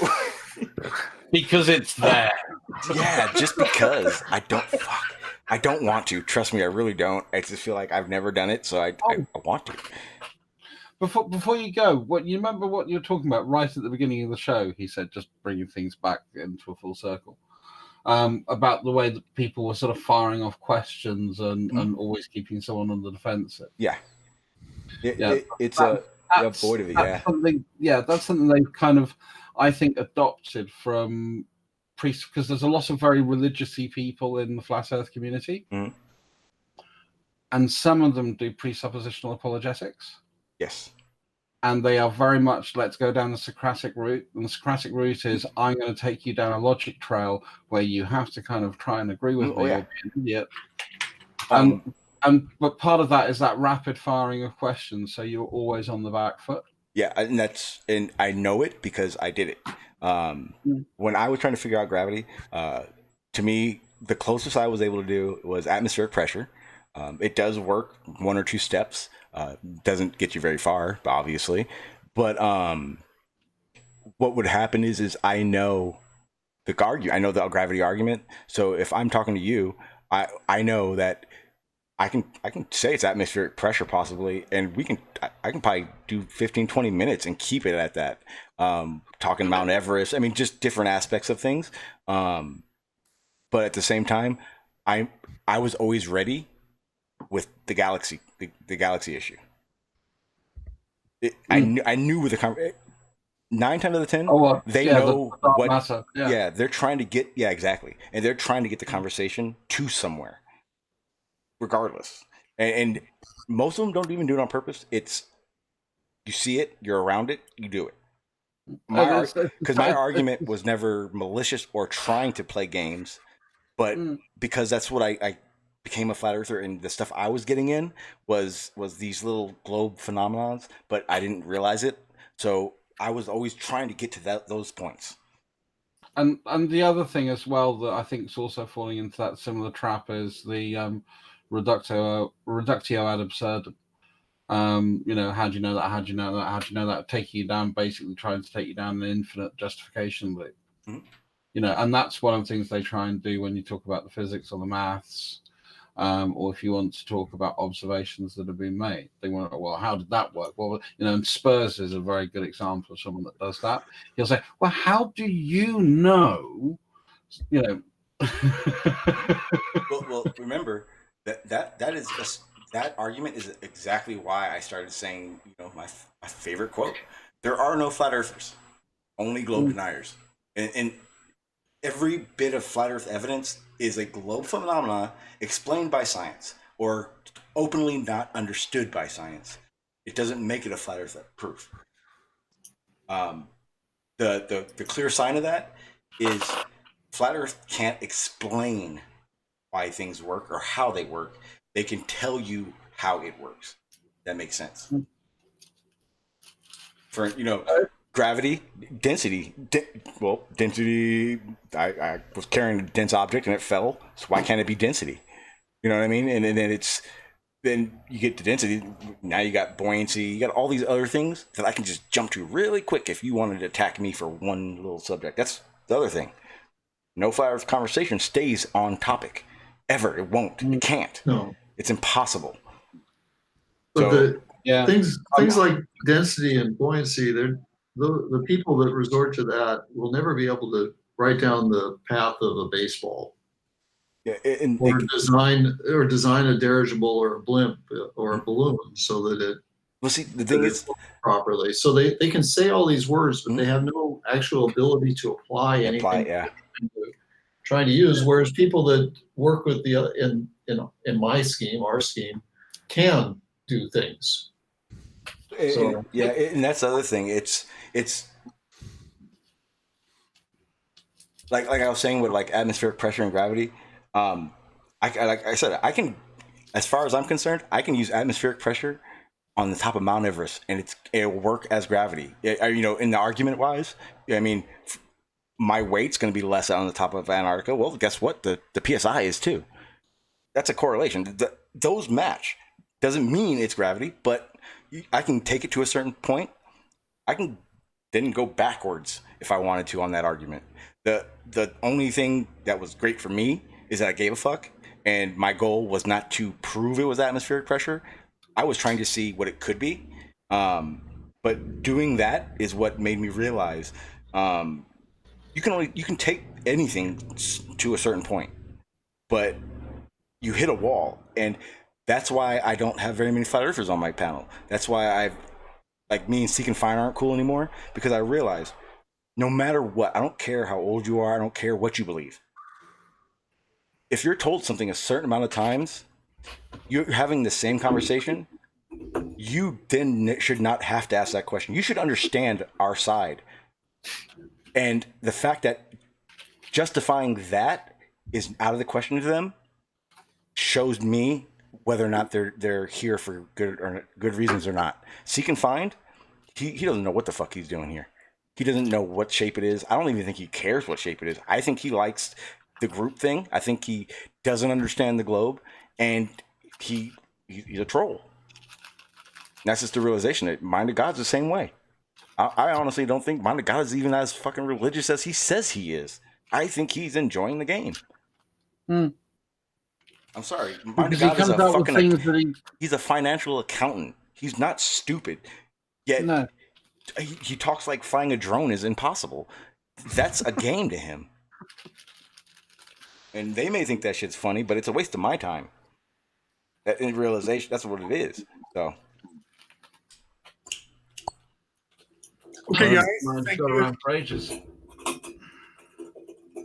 Mind of God is funny to me. God. See, I liked him right up until he did a live stream. Oh, no. Oh, I remember what he did. He left here after we were supposedly cool, went to fight the Flat Earth, and just for the first 30 seconds just talked shit. Like he was like, yeah, I'm more of a flat earther than ever. I've been on Sean and Jose's panel. I'm like, you disrespectful motherfucker. And that's why he hasn't been on the panel since. I told him, fuck you. You're not even welcome here anymore. I don't roll like that. I don't care what shape it is. I don't care what shape you think it is. Respect, I respect back. And I start off respectful. So when you piss me off, I hold a fucking grudge. I'm one of them. Like seriously, like in a year and a half, I'll like end up just popping in and I'll find Mind of God and I'll cuss him out for what he did. I don't care. You're sounding more and more Scottish by the day, by the way. Damn it. Well, I don't know if that's a good thing or not, because I'm trying to become Australian. I didn't mean by the accent, I just meant by the attitude. Well, I think I sound Australian. You've got to remember, you know where all those really good feuds you have in America, in the Appalachians. Oh, wait, feuds? No. Okay. Talking about Hatfields and McCoys or something like that. Well, I'm sorry, but soccer games over there kind of trump all that. I was just going to say, but no. What I'm talking about is things that go on for generations and generations. Oh yeah. I'm one of them. Yeah. They're all Scottish because we know how to fucking hold a grudge. I don't know. I mean, the other day I ran across somebody that was visiting like Eastern Europe, and there's people there that are still like upset about Alexander the Great. You know? Oh yeah. They know how to hold a grudge as well. This is gonna sound stupid, but Seriously though, and I've asked this question, and I was can't get a Afghanistan. serious answer. Was like the Robin Hood thing was like a real shit? Like, is that just like a story from back in the day, or is it completely made up? It.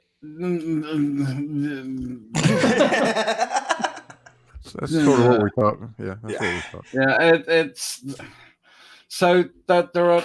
We find references to certain families, but the story, is a medieval invention. Wait, there are families like that I've been around there for like thousands of years and shit. Oh yeah, I can trace my family back on my mum's side to about 1350, and on my father's side to 1120. Damn, I got 2 generations back. That's it. My parents and then their parents. That's as far as I can go. But my surname's somewhat unusual, so they're not many of us left, so we're pretty easy to trace. Is it something like this you wouldn't expect it? Put it this way, it's weird enough that someone recognized my surname on Facebook, sent me a message saying, "Hey, we might be related." Bearing in mind he lives in the middle of nowhere in America. Okay, people. So what we're doing now is a what is Dress's surname contest. Anything you think of, it's good to go. I'm thinking balls on chin. I probably not, but hey, why not? But yeah, it's not. Wait. It's not balls on chin, right? No, it's no. You don't dox yourself. I'm not going to dox myself. Don't worry about that. But it's just the fact that we fought on the wrong side of one particular civil war. Oh, really? Yeah. Wait. And, are you on the winning or losing side? Oh, in fact, if there's a civil war, never fight on my side, ever. Okay, got it. It's actually a historical fact. But yeah, don't fight. Don't hang out with that family. If something happens, so the Jacobean Revolution was a bit of a disaster, and we were very much involved on the wrong side of that part of the disaster. So out of 42 separate lines of my family that I can trace back prior to that, 2 survived. Yeah. I haven't seen family members in 27 years, and I'm happy. Let alone tracking shit down. What the hell? It was my grandfather that did it. He was fascinated by genealogy. I met my dad's father maybe twice, but like he was from Trinidad, so he had a really thick accent, and I don't remember a word he ever said. So, but yeah, that's as far back as I can go.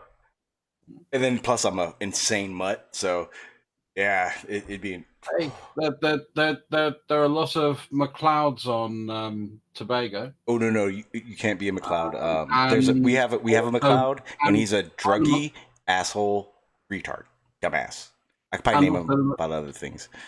And also the McDonald's were on Tobago as well in Trinidad. Damn, I would never want to be at McDonald's. Imagine going to the McDonald's and everyone calling you McDonald. I want free food. It's a good idea. I had the munchies. All right, that turned full circle. Anyway, I'm going to go get some sleep. Yes. You guys should also do something productive with what's left of your evening. Yeah, it's only 6 o'clock. I think I'll have dinner. It's about time for that. I'll try to come on and help you with questions about the Hubble constant and cosmology sometime. Appreciate that. Get a chance this week. Yeah. Yeah, man. Charlie, man, you got to get on the panel more because you've been around forever. Well, usually I'm working, and I don't want to I'm sitting here in my office, and I don't want to talk about all this nonsense in front of the people I work with. Because what was it? I remember a long time I saw you all the time, but I thought you were a troll at first. But then I remember you came on, and it obviously destroyed that thought. But it's then you disappeared again. And I remember you're a smart dude. Anthony is convinced that I'm a troll, but I think flat earthers consider me a troll just because I don't agree with them. So it's interesting what the definition of a troll is. Yeah. There's. I think between the two sides, I think that the troll word, that's a broad. I mean, I can go That's like the twin. That's like the twin experiment. Going in any I direction. was going to say, Charlie, I hope I didn't screw anything up and I used cautious enough language if you were listening in before you joined. I don't even know what you're talking about, so I'm sure that's fine. We discussed a bit about the Hubble constant, I think, before you were there. Oh, I might have been listening. I don't remember anything particularly bad. The Hubble constant's kind of interesting, and it's a very contentious thing amongst different groups of astronomers. They had fights when it was a factor of 2 different between one group and another, and now the fights are with it just being a few percentage points different between one group and another. But the thing is that there's a lot of ways to measure it, and the answers don't all agree with each other, and that just means they need to refine their techniques more.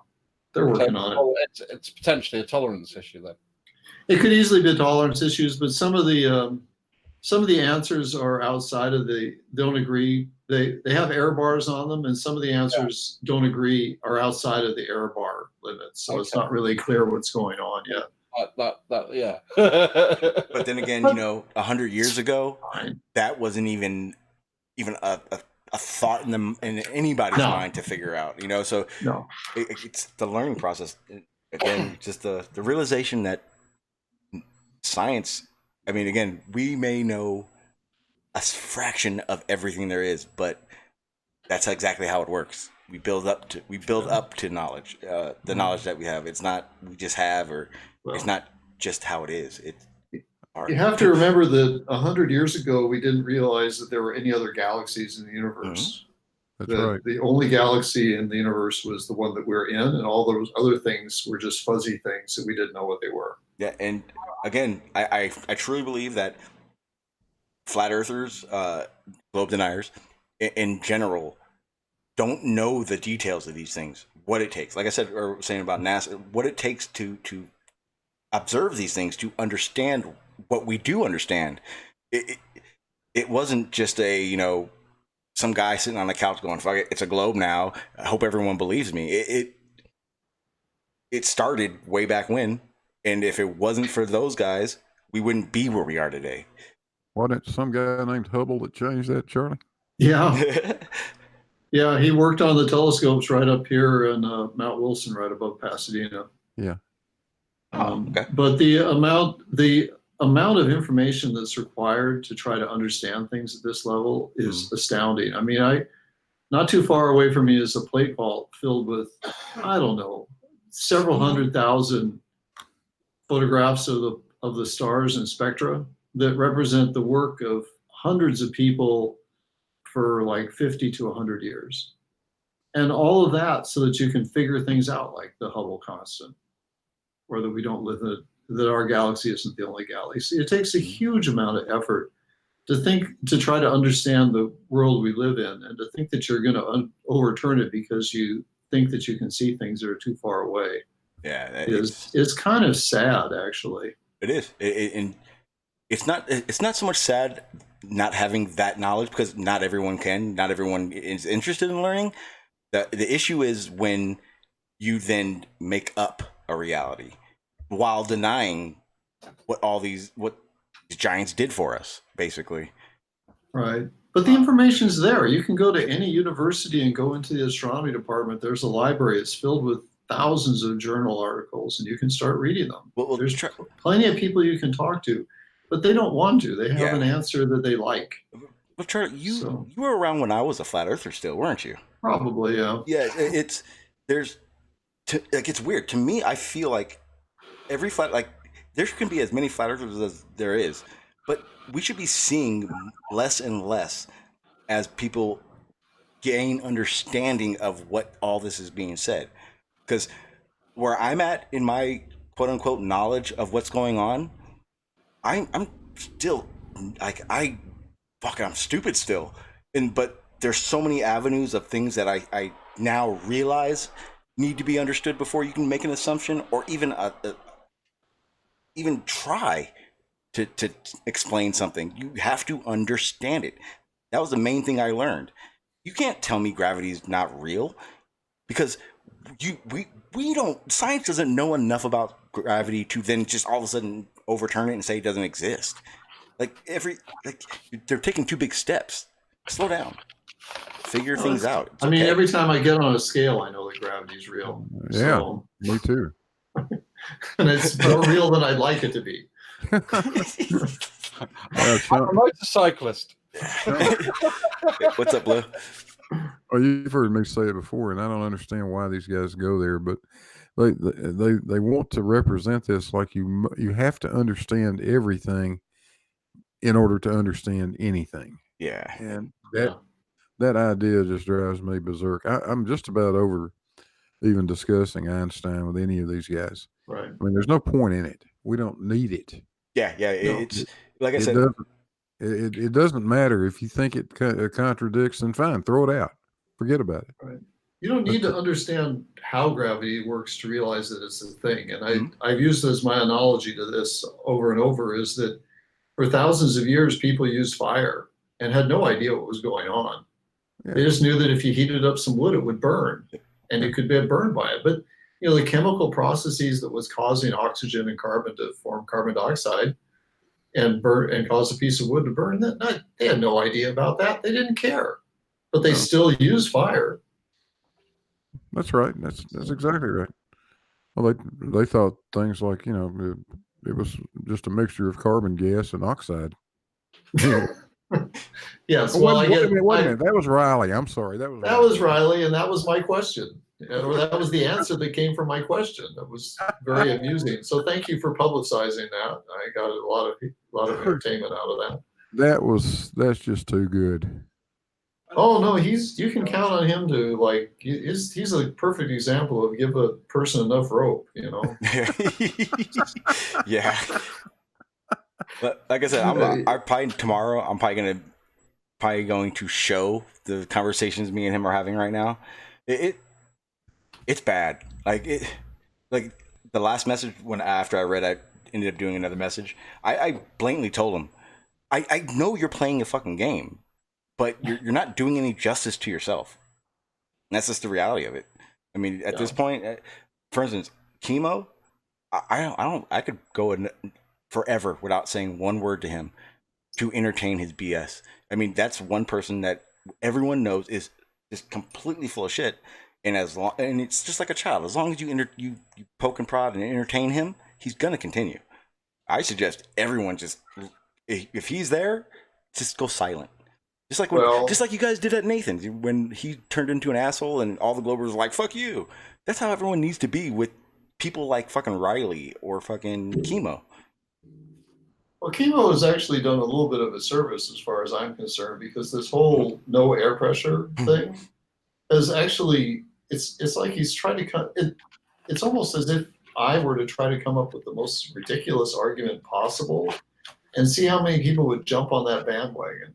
Well, if anything, all the Globers... And he's accomplished that. Oh, yeah. All the Globers need to step back, because right now, Chemo is putting the biggest riff in Flat Earth that I've ever seen. It's amazing. Yeah, he is.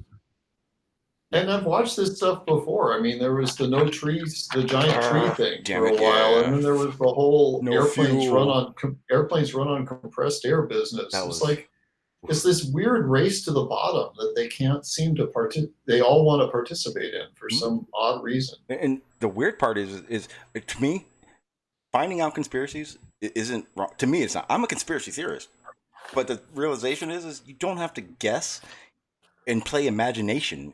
We're not playing monsters and all that crap. This is still real life. But and how I just don't like. Even when I was a flat earther, I didn't understand random thoughts being somehow evidence. It didn't make sense. That's why I never considered myself a flat earth proof person. No one ever came to me for evidence or proof of flat earth, because I never had. I don't have that shit. I'm trying. But again, very few flat earthers have that attitude these days. Kind of irritating. But hey, I want a fucking medal if I did happen to be the only honest flat earther. I'm just saying that now. Like either that or a dunce cap, because then I am the dumbest person on the face of this planet. But either way, it's very disingenuous. It pisses me off that there aren't a lot of flat earthers progressively understanding. You can't have that title, Sean. Quantum Eraser has already claimed the title of the dumbest son of a bitch on the planet. Yeah, he certainly continues to work at it. Yet he's like the least around person. Like he's not even like, no one debates him. No one gets a real opportunity to talk to him. But yet he has a following. It's fucking irritating. Yeah. But there's a few people like. Oh, I'm sorry. Go ahead. No, I was going to say there's a wonderful thing about dumb, and this is just a bit of a quip from Montreal. It's something that can be solved by time. Right. I see what you did there. That was good. I like that. Thank you. Montreal's listening. Fucking trust. Fuck you. It's interesting. There's actually remarkably few flat earthers that produce a series of ideas that are taken up by all of them. Quantum Eraser kind of does this because really Nathan's just parroting what Quantum Eraser tells him. That's right. And I think Nathan is the hand, or Riley's like their hands-on guy. And Riley's just parroting what Quantum Eraser and Nathan tells him too. So you can see that a lot of that all flows back to Quantum Eraser. Oh yeah, Chris Berry. He's a Quantum Eraser fucking copy. Right. There was another one. I mean, randomly you hear. I mean, that's the worst part because anybody in the chat, if you've ever gotten or seen a message from Quantum Eraser, I have quite a few. It's fun. He doesn't say anything. They're all pre-scripted, copy and paste. Everything. I'm not bullshitting. I'm not joking. Literally, everything's copy and paste. And that's how it's very easy. If you read his messages, who parrots him? Because they repeat word for word things. Oh, yeah. It's insane. Chris Berry was probably one of the worst. He even slipped up once and said, "Oh, I was looking at a Quantum Eraser manual." I was like, "What? What'd you say?" Yeah. No, this whole independent variable thing is all quantum. Everyone who says it is clearly getting it from Quantum Eraser. Yeah. I wonder where Quantum Eraser gets it from because he's not smart enough to think this up. His dog tells him cereal boxes. I swear he really is not smart enough to figure it out. If you go the pigeons. far, Yeah, pigeons probably tell him some stuff. Yeah, probably means he's getting words from some. He's not wearing enough tinfoil on his head or something, perhaps. I don't know. Before Quantum Eraser, I've been listening to this. I'm ashamed to say for way too long. There was a guy named Robert Bassano, who Quantum Eraser first started hanging out with, and he came up with some odd things too. And before that, there was someone named John LeBon who was the person that I think really started this Cavendish experiment thing. If he hadn't brought it up, I doubt any of these guys would know who Cavendish was. So there's a lot of these people. But there's a remarkably few of them actually have new ideas. Yeah, to some extent, I'll give Spurs credit for being kind of the new idea about this no air pressure thing. But that's just silly. And anybody who's ever worked with a tire pressure gauge know the difference between gauge pressure and absolute pressure. But they should all just be ashamed of themselves about that. I had that conversation in depth with him. With Spurs? Mm. Didn't go very far, did it? No, he ran away. You guys are so lucky. Like, you guys talk like these random conversations with Chemo are so bad. Fuck you guys. I have to listen to him every day. I'm a mod in one of the same server as he is. And he goes, Chris, he goes there and everything you guys are hearing, I've heard 3 times over the years. Like he runs it through us and then he comes and presents it to everyone. I've heard everything he's ever come with. I've heard. That's why I have the pictures of the sticky air. And so everyone knows that by far to me was Spurs' worst evidence. Oh my god, he had sticky air was the All right, guys, I'm getting out of here. I'm sorry. Okay, I'm hungry, and we will. And I know you guys, and you guys know me. We will continue talking for hours on end and say bye every 10 minutes. So, okay, talk to you later. You and I are both on the West Coast, so yes, we both have dinner time to go. Yes. Are you on Debate the Flat Earth? Chris? Me? No, Sean. Yeah. I've been playing in there a little bit. Yeah, you're one of the newbies. So cute. I love when the newbies come in. You can tell because they're so gung ho to talk to Chemo. Where's Chemo? Where's Debbie? Hey, matter of fact, where the fuck is Debbie? Did she disappear? Anyone? No, I don't go in there very often, but yeah, I've been in there a few times, but I don't use Trust the Legend. I call it the pits of hell. You have to have a thick skin to be there. No, this is normally debate the flat Earth and more. You're You're a Glober. Yeah. Hey, go in there with that Bigfoot shit. See, tell me how nice it is over there. No, it's any flat earther that goes there, I suggest you have thick skin. You better be prepared to go there. It's the real debate as far as I'm concerned, because they don't give a fuck. I thought it was actually quite. To be honest, it's quite tame compared to some of the servers that go on. It depends on when you go. I think because like I said, I wasn't over there a lot because since I've been streaming every day, it's I kind of enjoy sometimes when I'm not near this fucking microphone. But I haven't seen Debbie over there. When Debbie was there, that's when it got bad. I mean, it was bad. Like I had never gotten into it with her, but I was constantly defending her, and it was her fault too. So don't think it was like that. Yeah. It is very bizarre how much abuse some of these flat earthers are willing to take. Yeah, I don't get it. I don't, especially because I get triggered way too easy. If in face to face someone call me a fucking dumbass flat earth, I don't want to go to jail for flat earth. What the fuck? Well, I think in many cases, in some of them it may not have a lot of human interaction. Because I've had friends who have gotten into conspiracy things, and they essentially no one is willing to talk to them anymore. Yeah, it depends. I mean, I wouldn't be surprised if Pete has essentially no human interaction other than what happens on these hangouts. Yeah, that's what worries me. Because sometimes you feel yourself slipping into it where you're not even talking about science at all, and that's what you're here for. But I couldn't imagine that's the thing I was talking about with Ali and him, where they come in and just completely derail something. If they're not. If you're here and you're not even interested to hear anything or have a conversation, yeah, I worry about your social life a lot. Like, man, I'm on the line a lot and I'm here a lot, but trust me, when I'm not here, I am not here. At all. That's why I took the week off. I was about to freak out the week and a half ago. I was ready to drop it all. I was just done listening to bullshit. And like I said, ultimately, I don't care if a flat earther ever gets on my panel again. There's too much for me, like we were saying earlier, there's too much for me to learn and understand that I'll be busy for a long time. And you guys who thankfully helped me get to where I am now, it only irritates me that they come to derail what you guys have to say and that I want to hear. So, fuck them like a bucket. I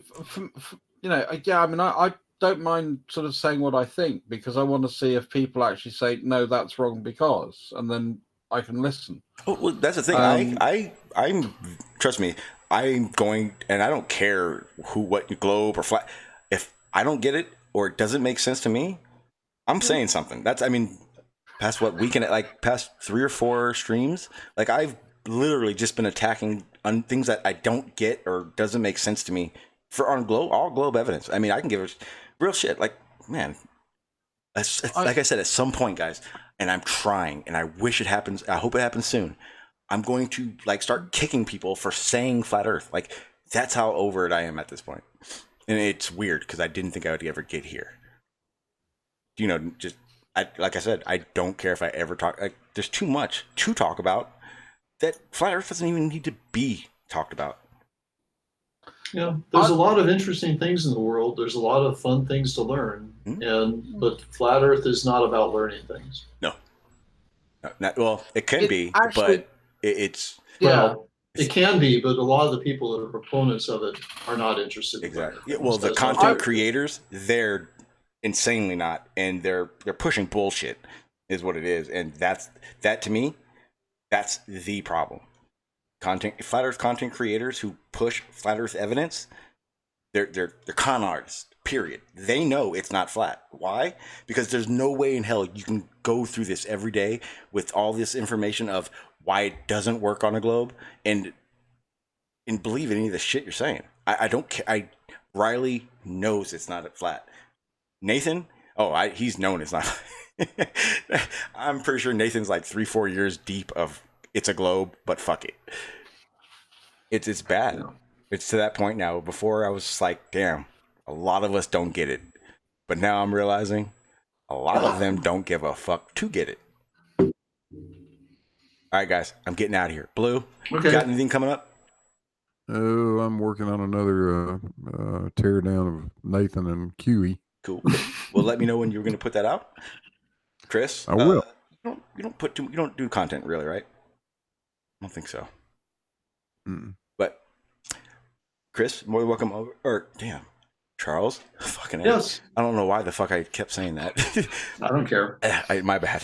I don't get upset about things. Again, you are always welcome on my panel. I do appreciate your help.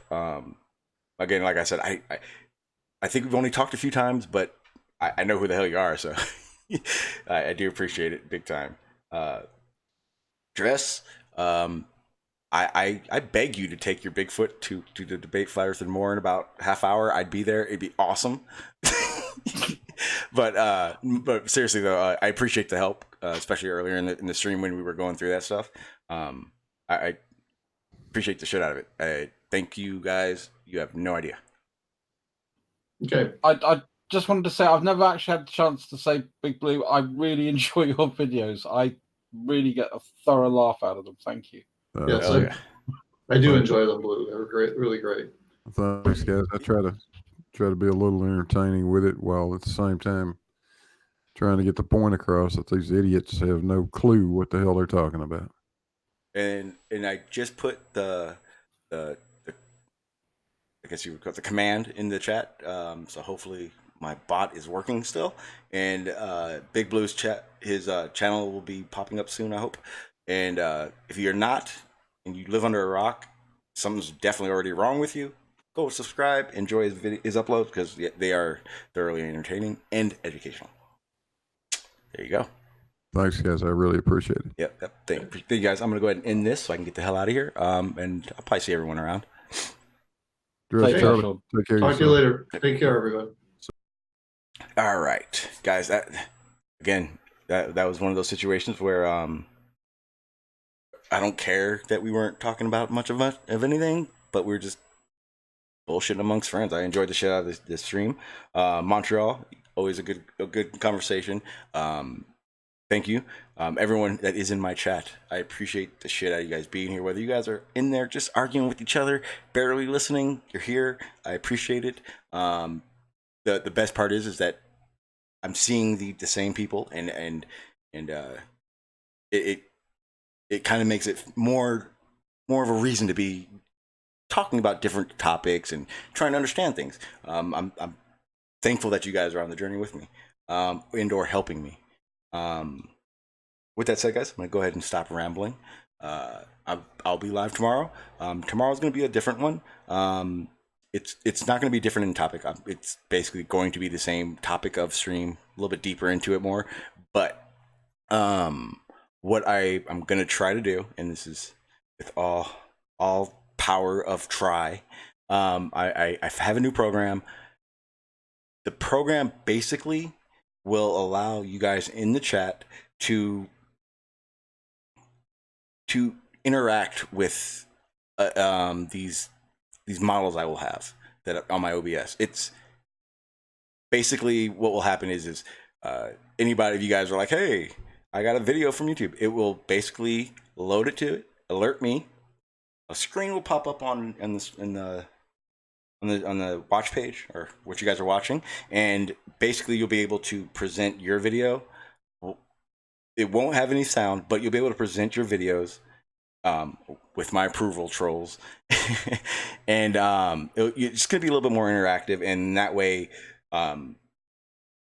if I miss a tag or you guys are saying something to me, it's no foul on it. And also I've also realized I've been seeing a lot of links. I've been trying to pick them, and I try to get them in my descriptions. So you guys just know that in any previous video or live stream, I have them in a few, and I'm going to be doing this where if the panelists have a channel, they're hopefully, well, most of them are already in my description, but I'm gonna have a panelist list and then also the links, because I realize that's really important to have an idea even what we're talking about sometimes, or you know, if you have an argument against it, you'll at least have our sources that we were using on it. So again, like I said, look for that. A lot of really big things coming up because again, like I said, there's avenues I'm very interested in going down now, and honest to God, it's not really flat Earth, but still out there, flat earthers. If you do believe you are on a flat Earth, and I'm crazy, we can always have a good debate / discussion. What I'm probably going to do is I'm probably going to start going over to 24/7 a little bit more and coaxing them to provide something. But other than that, I'm ranting again, and I don't need to. Again, guys. You have no idea. Thank you. Thank you guys for being here. If it wasn't for you, I would not be doing this still. Thank you.